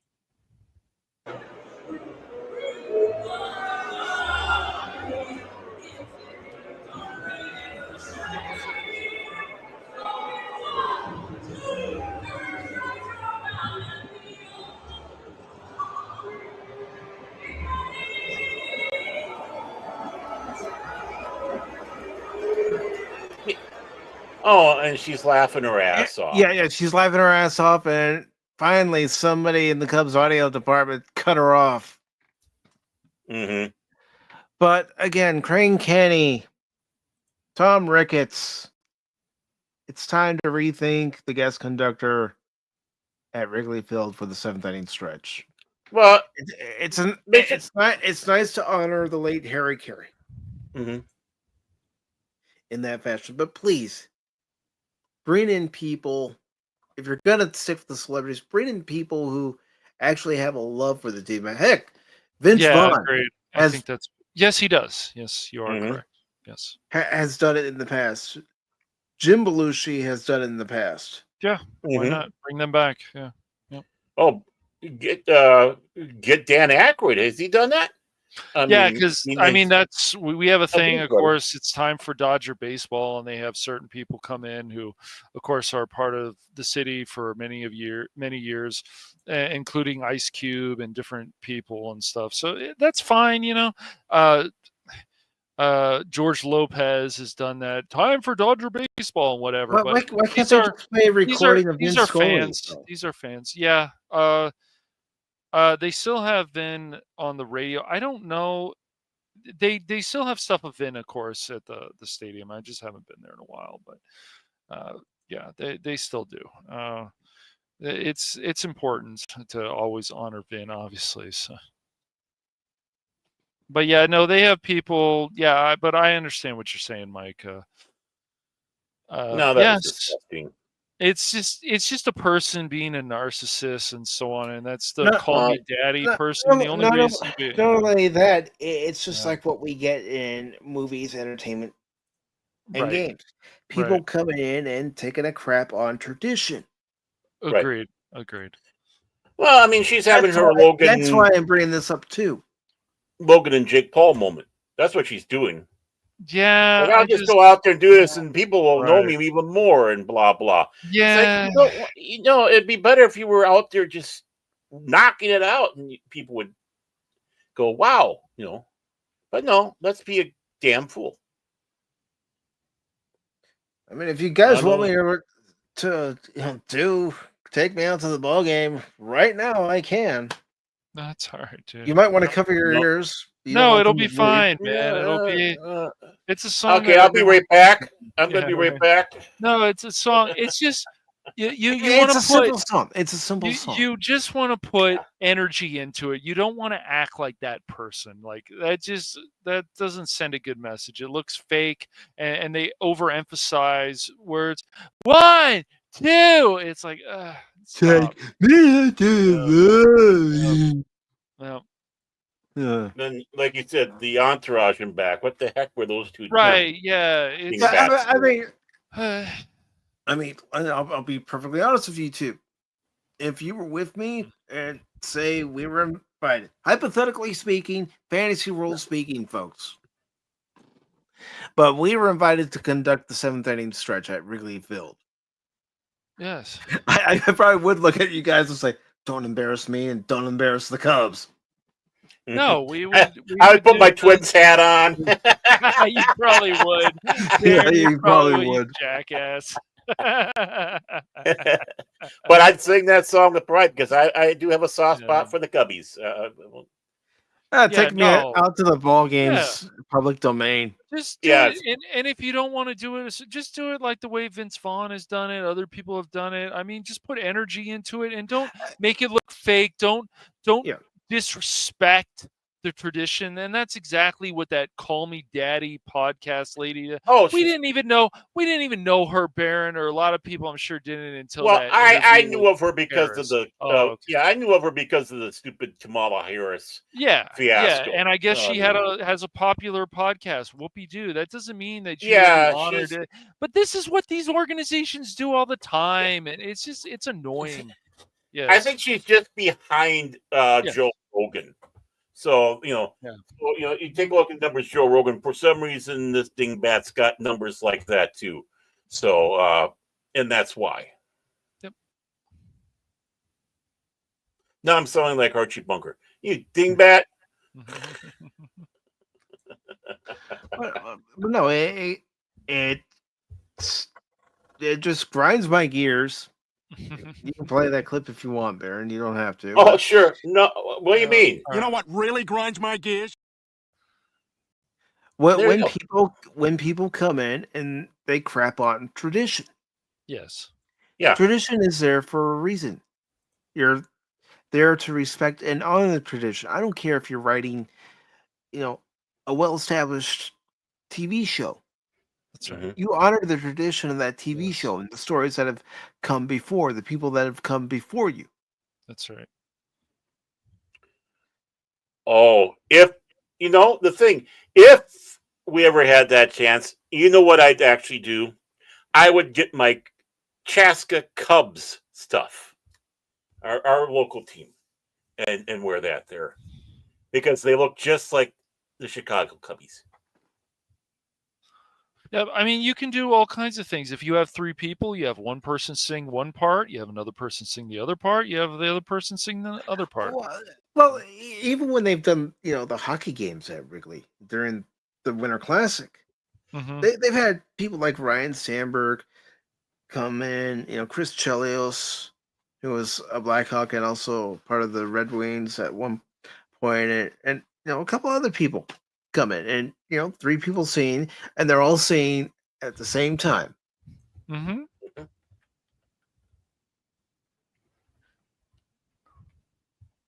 I mean,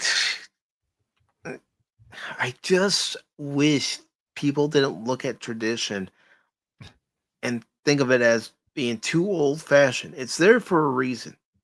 Right. If you can't honor and respect it, then maybe you shouldn't be there. Well, I mean, they're told to trash it. They're told, they've been nothing but told that everything beforehand has been horrible and bad, and destroy this patriarchy, toxic masculinity stuff, and that is what it is. I mean, what a train wreck. Yeah, talk about me, love. No. She's talking about the train wreck that was. I know. And yeah, again, because I'm a Cub fan, I'm looking at this going, what? Okay, whose idea was this? And also, I love added. I just want to add this in. Say we root for the Cubs. If they don't win, it's a shame. For it's 1, 2. She didn't even do any of that. Come on. Because it's 1, 2. She did it for it's rooting for the Cubs. Oh, I guess. The thing is, Gash, it was hard to understand what she was saying because she was performing fellatio on that microphone. Right. True. Right. If it were me, when it gets to that part, for it's root for the Cubbies. If they don't win, it's a shame. It's a shame. 1, 2, 3 strikes, you're out at the old ball game. And you got to add, let's get some runs. I don't care if they're winning or losing. Let's get some runs. We need runs. Yeah, right. Those are all good. Yeah. And then they all clap and people get happy and stuff. It's always you acknowledge the crowd. Yes. That's what you're supposed to do. Not making a TikTok video because you're such a narcissist. Yep. It's pathetic. I mean, you guys would want me behind you doing silly dance moves as you're seeing. No, I don't think so. But she wanted it.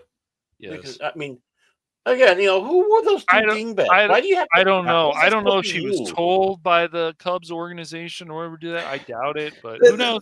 The thing is, because the Cubs have posted videos on their YouTube channel, they show how they do it with the guest conductor. Mm-hmm. The organist will go over with them. They'll read the lyrics, and then when it comes time to do it after the top of the 7th ends, that's when they go into the broadcast booth, the Cubs broadcast booth, and they sing. Mm-hmm. And you got to remember, get the microphone out there for the crowd. And sometimes the broadcast crew for the Cubs will actually talk to the person. Sometimes in the top of the 7th, that person who's the 7th inning guest conductor will actually be talking to the radio broadcasters. Nice. I like that. Yeah. That's always good. And it's bit outside. And after you hear Pat Hughes and Ron Coomer talk to that person, then it will be Jim Deshays and Boog Shambi talking. Mm-hmm. I mean, this is something that I think would be awesome to be able to do it. And if it was in the cards to be able to talk over on the radio side with Pat Hughes and Ron Coomer, and of course, talk baseball, and then go on the TV side and talk baseball. That's what I would be there for. Talk baseball. Yeah. We're talking baseball. Yeah, exactly.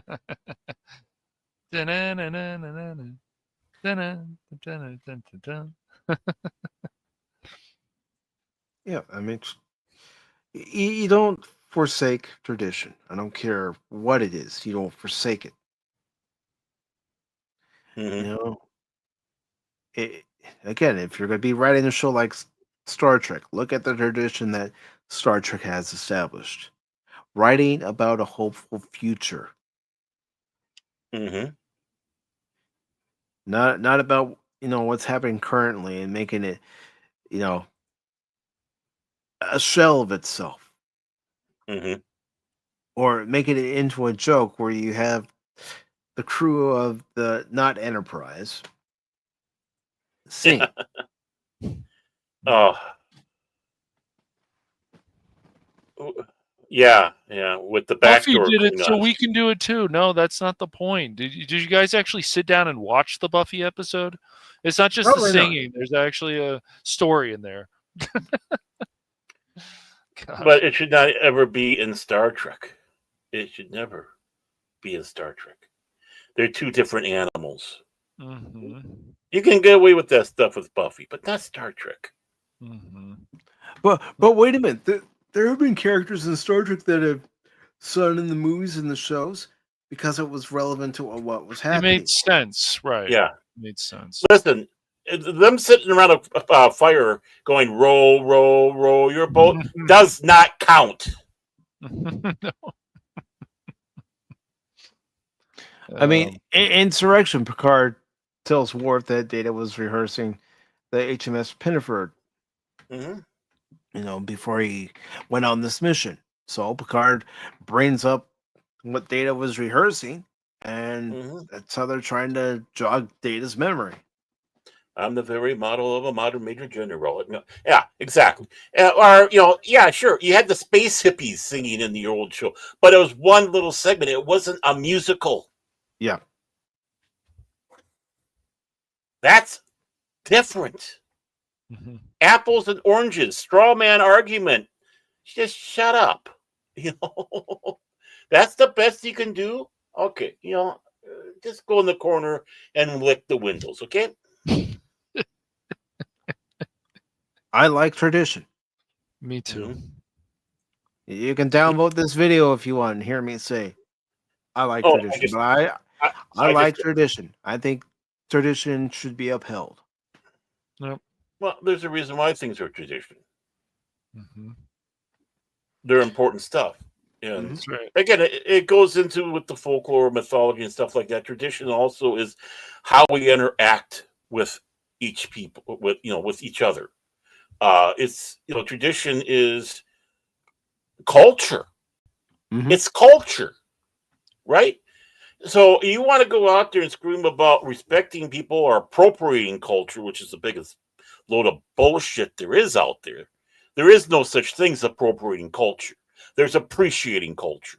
And if you want to go around saying how great your culture is, and someone of another culture likes it, so they decide to wear an outfit or learn about the art or wear the jewelry, then you start screaming about how they're appropriating. Well, then F you. They're showing that they really like what your culture is. They're not appropriating it. They're appreciating it. They're trying to show you respect by doing so. And my late mother loved turquoise jewelry. My grandmother did too. Yeah. So when we had gone to Mexico for the first time, and we had gone to downtown Albuquerque, and it was on a Sunday, so they had all the vendors out there selling their various jewelry. And she that looked old at, town. yeah, she looked at some of the jewelry from the tribes that are there. Beautiful, absolutely beautiful turquoise jewelry. Yes. she ended up getting something, but she also was wearing her own turquoise jewelry, and they were complimenting the jewelry and asked her where she got it, and she told them where Yeah. she got it. Right. I mean, those are the people that want you to appreciate their culture. That's why they're selling the stuff, for crying out loud. Yeah, I mean, money and all that, but they're spreading their tradition, their culture, their beauty that they have, and appreciative that someone is appreciating that and not being insulting about it. I mean, if someone's being, of course, rude and insulting, that's going to be a different thing. Then they're going to get their butts kicked. Yeah, they're going to be put in their place. Right. But I mean, anybody that's sharing their culture, something to do with, the ethnic group or whatever group they're part of, expect someone to come back and, probably glom on to. Like I said, my grandmother who lived down in Santa Fe, my word, she just went absolutely nuts because she loved the culture down there, both the Indian and the Mexican. Yeah. Right? So that was the same with my mom. Yeah. That's why she went there 3 times. Yeah. And my grandmother was living the dream. She was living the dream till the day she passed away. And she, blonde haired, blue eyed, fair skin, right? Yeah. But if she was like, boom, one to the crowd. She had her little clutch and she learned all sorts of culture and appreciated the culture. And that's what you want. But then you turn around and start calling these people appropriating. Bullshit. Appreciation is what it is, and you're not being appreciative of that. And Petta, she did buy the jewelry, but she also wore it proudly. Say, this is beautiful jewelry. You should really take a look at it. I mean, even when we went to the museum for Native Americans there in New Mexico, the jewelry that was on display was absolutely immaculate. Did you go to the one that was in Santa Fe? Yes. Oh, yeah, that's a great museum. You got the conquistador armor in there and all that. Yeah, I love that museum. And it's put on backwards. Yeah. Unfortunately. But, I mean... I got a picture of it somewhere. I had to take a picture. If you want to understand about a culture, go to a museum like that. And find out why things were done the way they were done. Yes. And a lot of it goes back to tradition. Oh, now you want me. Now I'm starting to feel like Fiddler in the Roof. Tradition. Yeah. Tradition.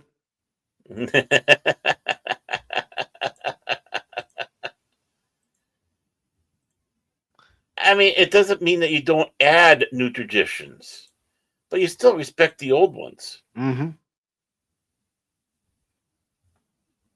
You do.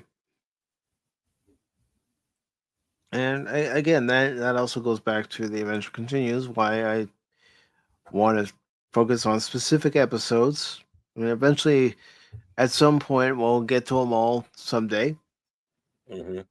But to show Star Trek's tradition of highlighting something that may be going on in the real world, but not pushing it down your throat to where they're telling the audience, oh, you're wrong for thinking this way. No, they're leaving it open so the audience can decide, was that the correct thing to do? Like that POS, Jason Isaac and most of the people on the new Star Trek, and they can just so F themselves. I'm sorry, I'm not being nice no more. I'm not being nice no more to these people. Did Matt Decker really have to sacrifice himself inside that shuttlecraft to slow down the Doomsday Machine? In his mental state, he thought that was the best thing to do. And then as he got closer to it, he started having second thoughts, but he couldn't turn around. The Doomsday Machine had it in its clutches, and it's a yes and no type of thing. If it wasn't him doing that, Spock wouldn't have caught on to we could defeat it. So the sacrifice wasn't wasted. and that's the thing. It might have seemed at first as a waste, but it's like, that's where you program a shuttle to go flying into it, or whatnot. But he was obsessed. He wanted to take down that whale. Yeah, he was Captain Ahab, as you and I had talked about. And even Queeg, like the one thing I was reading there was like, oh yeah, that makes sense.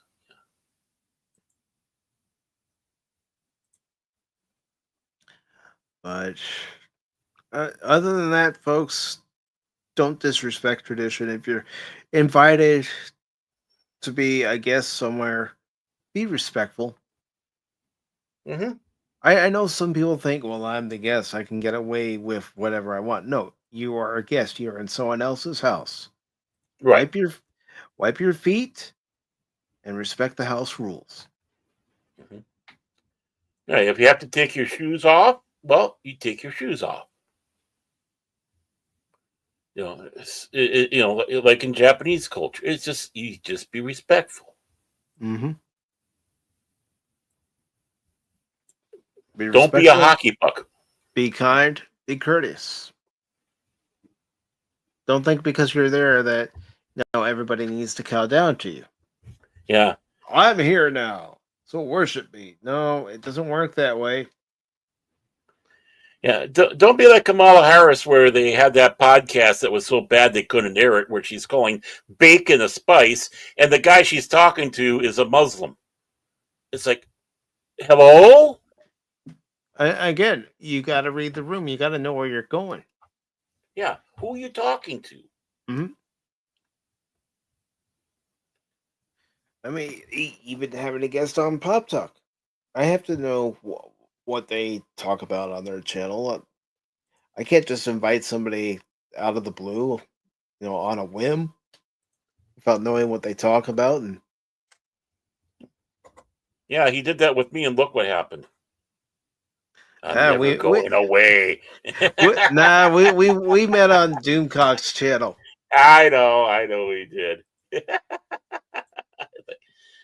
Who's that guy, that bearded guy who's just talking over there? You're going, it's like, who's this guy flapping his gums? Yeah. I know it. Yeah. Hey, it's you again.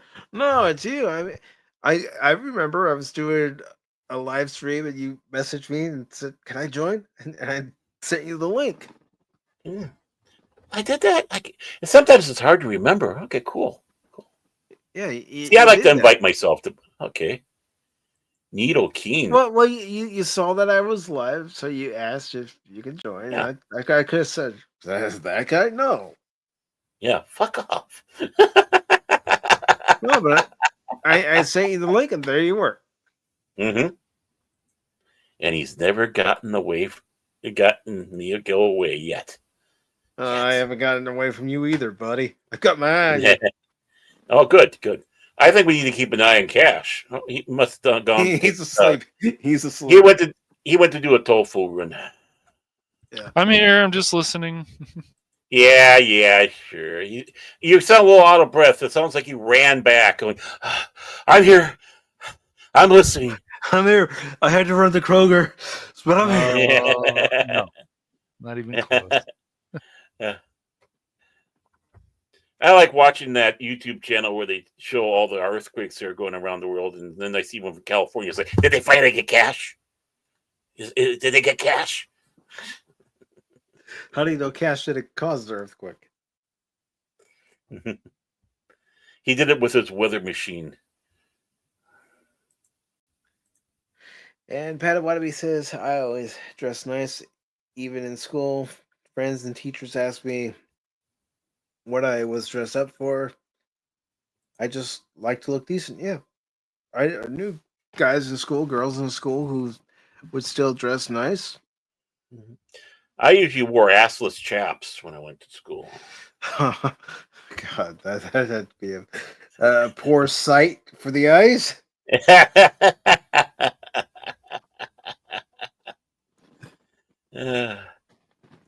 The disturbing thing is it didn't get any reaction from the girls, but I got a lot of offers from the guys to go out on Saturday night.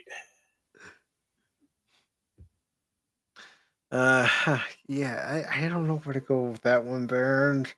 So let's wrap this one up. See how it's good. See how I'm good at doing tall stories like this, tall tales. It's fun, and that's because I love folklore. This is how folklore gets started. Well, long suffering, I feel for you. Yeah. She's got to put up with me. Yeah, poor thing. But before we get out of here, ladies and gentlemen, is there anything either one of you would like to promote, or either one of you would like to promote? Hello, Cash. Go ahead, Baron. You want me to do it? Okay, fine. Well, tomorrow we get. There's something, I guess, tomorrow, right?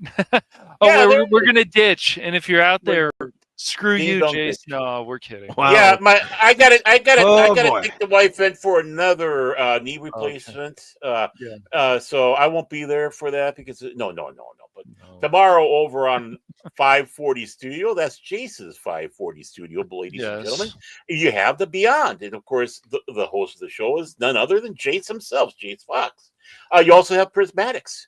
You also have Kilted Keijan. You have Tom, the Techno Sapient Geek. You have Cash, Monet. You got myself, and maybe Hoshi, maybe Hoopa Troopa. We don't know, but please join us anytime between 6 and 6:30. Why? And that's Central Standard Time, by the way. Why? Because he's Norwegian. So sometime between there, the show will start. So please join us again at Jace Fox's 540 Studios, The Beyond. And now that things have gotten a little saner around the house, maybe, just maybe, you might see a game on Monday. That's right, Monday. So things have he's teasing us, folks. He's teasing. It's a big tease. It's pretty good. Teasing. I'm being a tease. Yes. A strip tease. No, I wouldn't do that to you guys. Oh God, no. Heyo. Well, maybe Lady Mister would like it. I don't know. Wannabe probably would too. But that's beside the point. But please keep an eye on that. Maybe it will happen. You never know. Other than that, I can't think of anything else to say because most of the other stuff is with you guys. Oh boy, Baron! just the fact that you'd be dancing, that would be the main reason why Lady Miss would have her dragons come after you. Well, again, think of Chris Farley. Think of Chris Farley in the Chippendales outfit. That's me. Chris Farley with a beard. That's why I wore the assless chaps at school. Oh boy, the things you learn on Pop Talk. You got it. The fuck. Yeah, exactly, Cash. Exactly. I love that. Fuck. That's what I work for. Oh boy. And I've been real good about not booting you, Baron. I haven't been that bad. Been pretty good. Yeah, I've been behaving. Ain't misbehaving. Saving. Sorry. Anything else, Spirit? No. Again, like everything else is usually with you guys. So, all right. Fire away. I mean, Monday, hopefully, we'll be filming with Pop. I'll be filming with Pops. When it comes out, I don't know. We're seeing Red Sonja. So be on the lookout for that on Pops. Really? Red Sonja, the movie I said last week, I'm going to add to our watch party list. Hey, it wasn't my choice. It wasn't my choice. You talked to Pops about that. Pops said that. I got another movie in mind for the next one if he's willing to go for. But yeah, he is the one that suggested Red Sonja. Who am I to say? It's his show. I'm the guest, right? We're talking about being guests. It's a conspiracy, folks. It's a conspiracy. It is actually. He wants to outdo you. That's what he wants to do.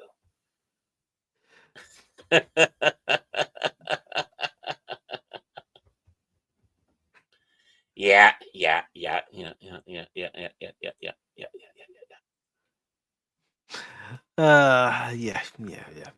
Nah, all jokes aside, Pops. I still plan to do the watch party of Red Sonja and also the first Conan. Yeah, that's right. No. No.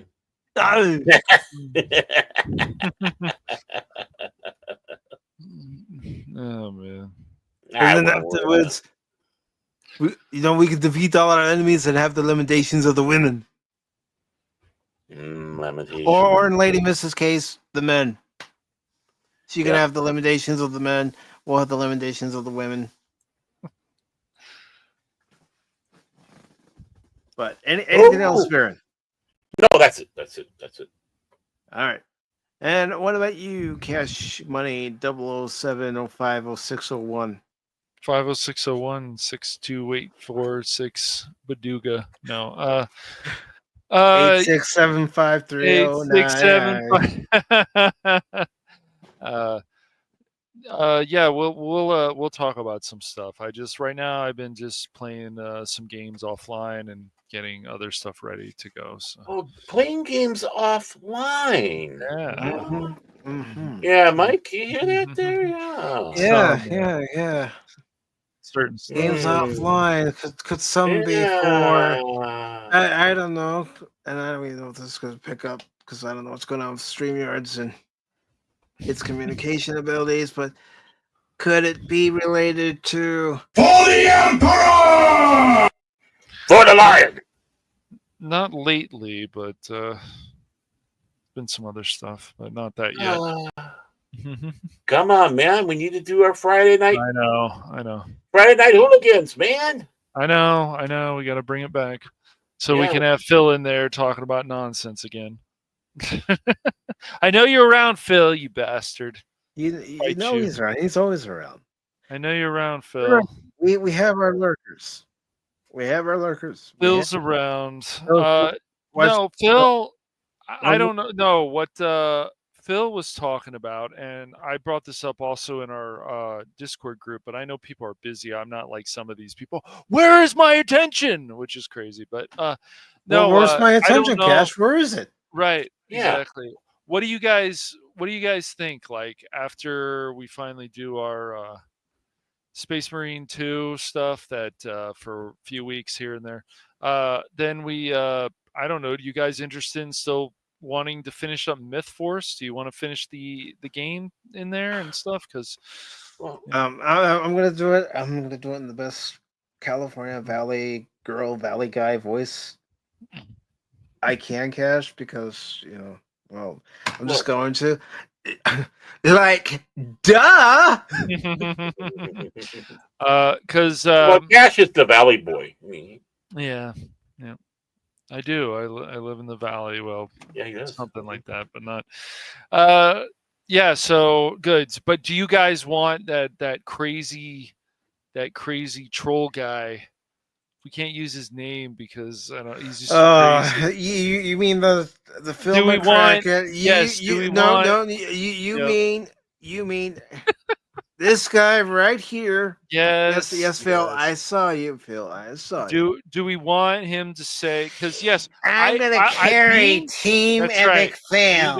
You got it. Yeah.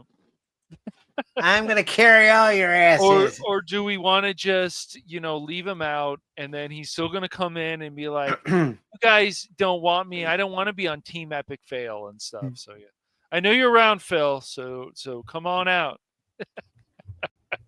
Oh, I mean, come on out, boy.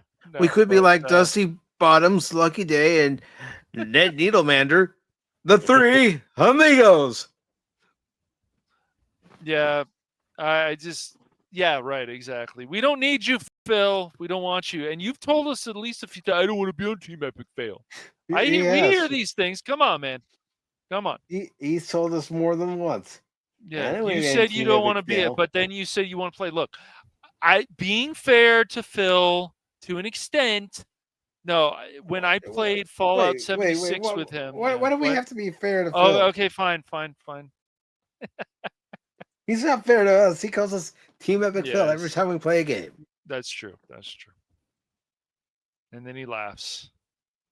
Yeah, that maniacal laugh. That same maniacal laugh that we heard after poor Paul Yeah, we watch told. Caddyshack too. But I mean, While Baron went good, good, good. yeah, Baron was the puppet master going. He Yeah, was. that's right. That's That's right. right. Enjoy your pain. Meanwhile, you and I, we're talking about season 5 of Cobra Kai. Come on, Paul. Come on. Here's a lifeline. You don't want to watch Caddyshack too. Oh man, we told you. No, I want to watch it. I want to go back and watch it. You guys skipped something. Yes. Yes, and if you go back and listen to this, Paul, this is no gossip. This all happens, so can't make it up. No, even Paul knows it. He laughs about it. Yeah. Because remember, he's got that live stream on his channel where he says, "You tricked me. You tricked me."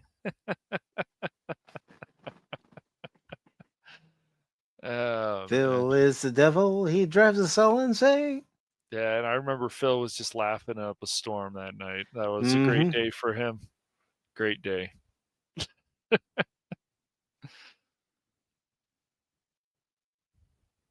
But yeah, no, we've got Mike and I still have to talk. We got Evil West, and then after we finally finish that, then we'll work on something else. And if Baron wants to play that with us, cool. You know, we of course played Teenage Mutant Ninja Turtles before, but yeah, no, I'm saying after that. Yeah, well, of course. You just keep on having games where it's two people leaving me out. That makes me cry. On purpose. Okay, you guys go off the stage. All right, you guys, you Come obviously on, don't want me with you, so I think if Baron got, I mean, if we wanted to play it again, Double Dragon, I think he can join us for that. I think, if I remember, isn't that up to 4 players? I can't remember. I'll have to look at the game again. Yeah. Yeah.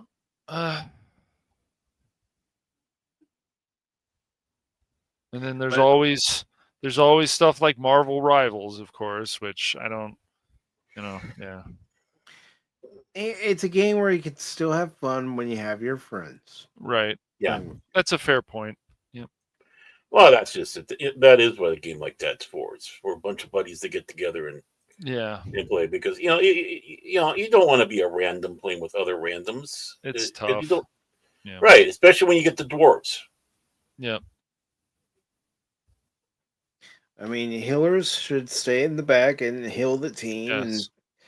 And, you've got your tanks. They're the ones that should open up enemy lines and help your DPS guys get in there and start doing some damage. Yep. Yes, Bound, you are her servant. You know it. I'm the major dome around here. Servant, get over here. What do you need, honey? Whack. Yeah. How did you know?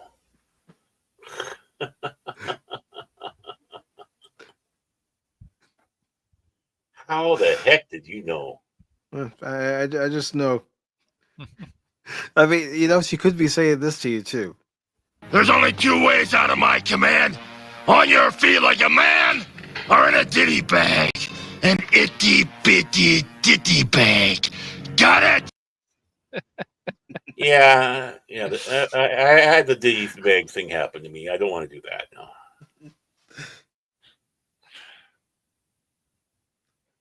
But before we leave, Cash, is there anything else you need to promote? Nope, not right now. Right. I just want to talk to Baron later on about some stuff. So yeah. All right. Later on. Yeah.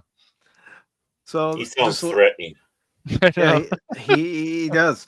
I need to talk to Baron later on. We're gonna bring Jim Varney back from the grave. That's what we're gonna do. Ooh, hey Vern. So. Hey Vern, you know what I mean? Check this out, Vern. Shit. Yeah. But what's coming up on Pacific414 in the next few days? Of course, there's going to be the membership stream this Saturday for all channel members, starting at 8 p.m. Eastern. As it's been for almost 2 years now, you come on and you bring the topics that you want to discuss. and we'll all have a great conversation together, a good time together. And then, of course, there's Sunday's edition of Pop Talk at 1 p.m. Eastern. As soon as I find things to talk about, we'll definitely talk about them. I'll make sure that they're not behind some sort of membership and paywall. But then again, that's my fault because I didn't look closer at the article. So I take the full blame for that. But we will talk about more articles and topics during Sunday's edition of Pop Talk. And of course, next Wednesday will be our next watch party. And that watch party is The Hunt for Red October with Sean Connery. And of course, Alec Baldwin is in there. But mainly watching this because it's a good movie and it's a good Sean Connery movie. Mm-hmm. And then, of course, next Thursday, with it being the 17th, I'll be playing RoboCop Rogue City Unfinished Business. Ooh. So, there's a crime in progress, and we've got to stop it. But everybody who is here, thank you for being here today. It was a slow day on both the YouTube and Rumble side, but with it, of course, being post 4th of July, some people are out doing things. And that's fine. On holiday. Yeah. And I appreciate everybody who's here and everybody who catches this after the live stream ends. Of course, Lady Miss, thank you for being here. Really appreciate it. As always, the long suffering, boop, Baron and the Keister for me. But it's good to see you, and I'm glad you're doing so well. Keep up the great work. Also, Jet Sparks, thank you for being here. Gary over on Rumble, thank you for being here. Really appreciate it, brother. And of course, Baron, thank you for the member chat. How could I resist? Hard to believe it has been almost 2 years. Yeah, as a member, and which means I've been on the show even longer. So it's like, wow. You've been on the show 3 years. 3 years. Oh, no wonder why I'm grayer. I wasn't as gray as I was when we started. You know that. What? So now you're blaming me. Yeah, I'll blame Cash. I'll blame Cash did it. You okay with that, Cash? No. I didn't think so. But of course, Godzillionaire, thank you for being here, brother. Really appreciate it, my friend. Padawannabe, thank you for being here, and thank you for doing your best efforts with helping with those watch hours. And we're getting close. We're getting close, but we're not there yet. But it'll come in time. He will do a kazoo fanfare when it does happen. Well, when it happens, I have a lot of people I need to thank, and I just hope I don't forget anybody. That'll be the whole show. If it takes the whole show, it takes the whole show. Yeah, I'm just saying.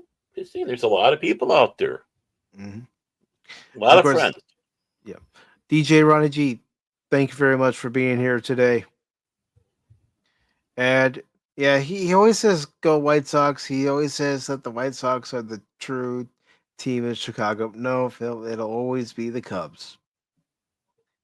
Always the Cubs. Chicago is a Cubs town. But everyone, as Lady Mist has said here, take care. And remember, when I'm playing a game, don't ever give up on me playing that game, because just when you do, you might miss something. And yes, definitely. Yes. But thank you, everybody. Really appreciate it. Make sure, if you haven't done so already, that you're hitting that like button, sharing out that stream, and telling people about the channel and about Pop Talk and everything that goes on.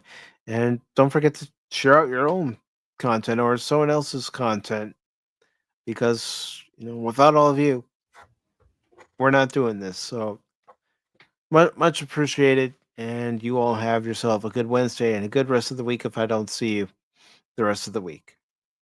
Take care, all. Bye. Autobots, transform and roll out.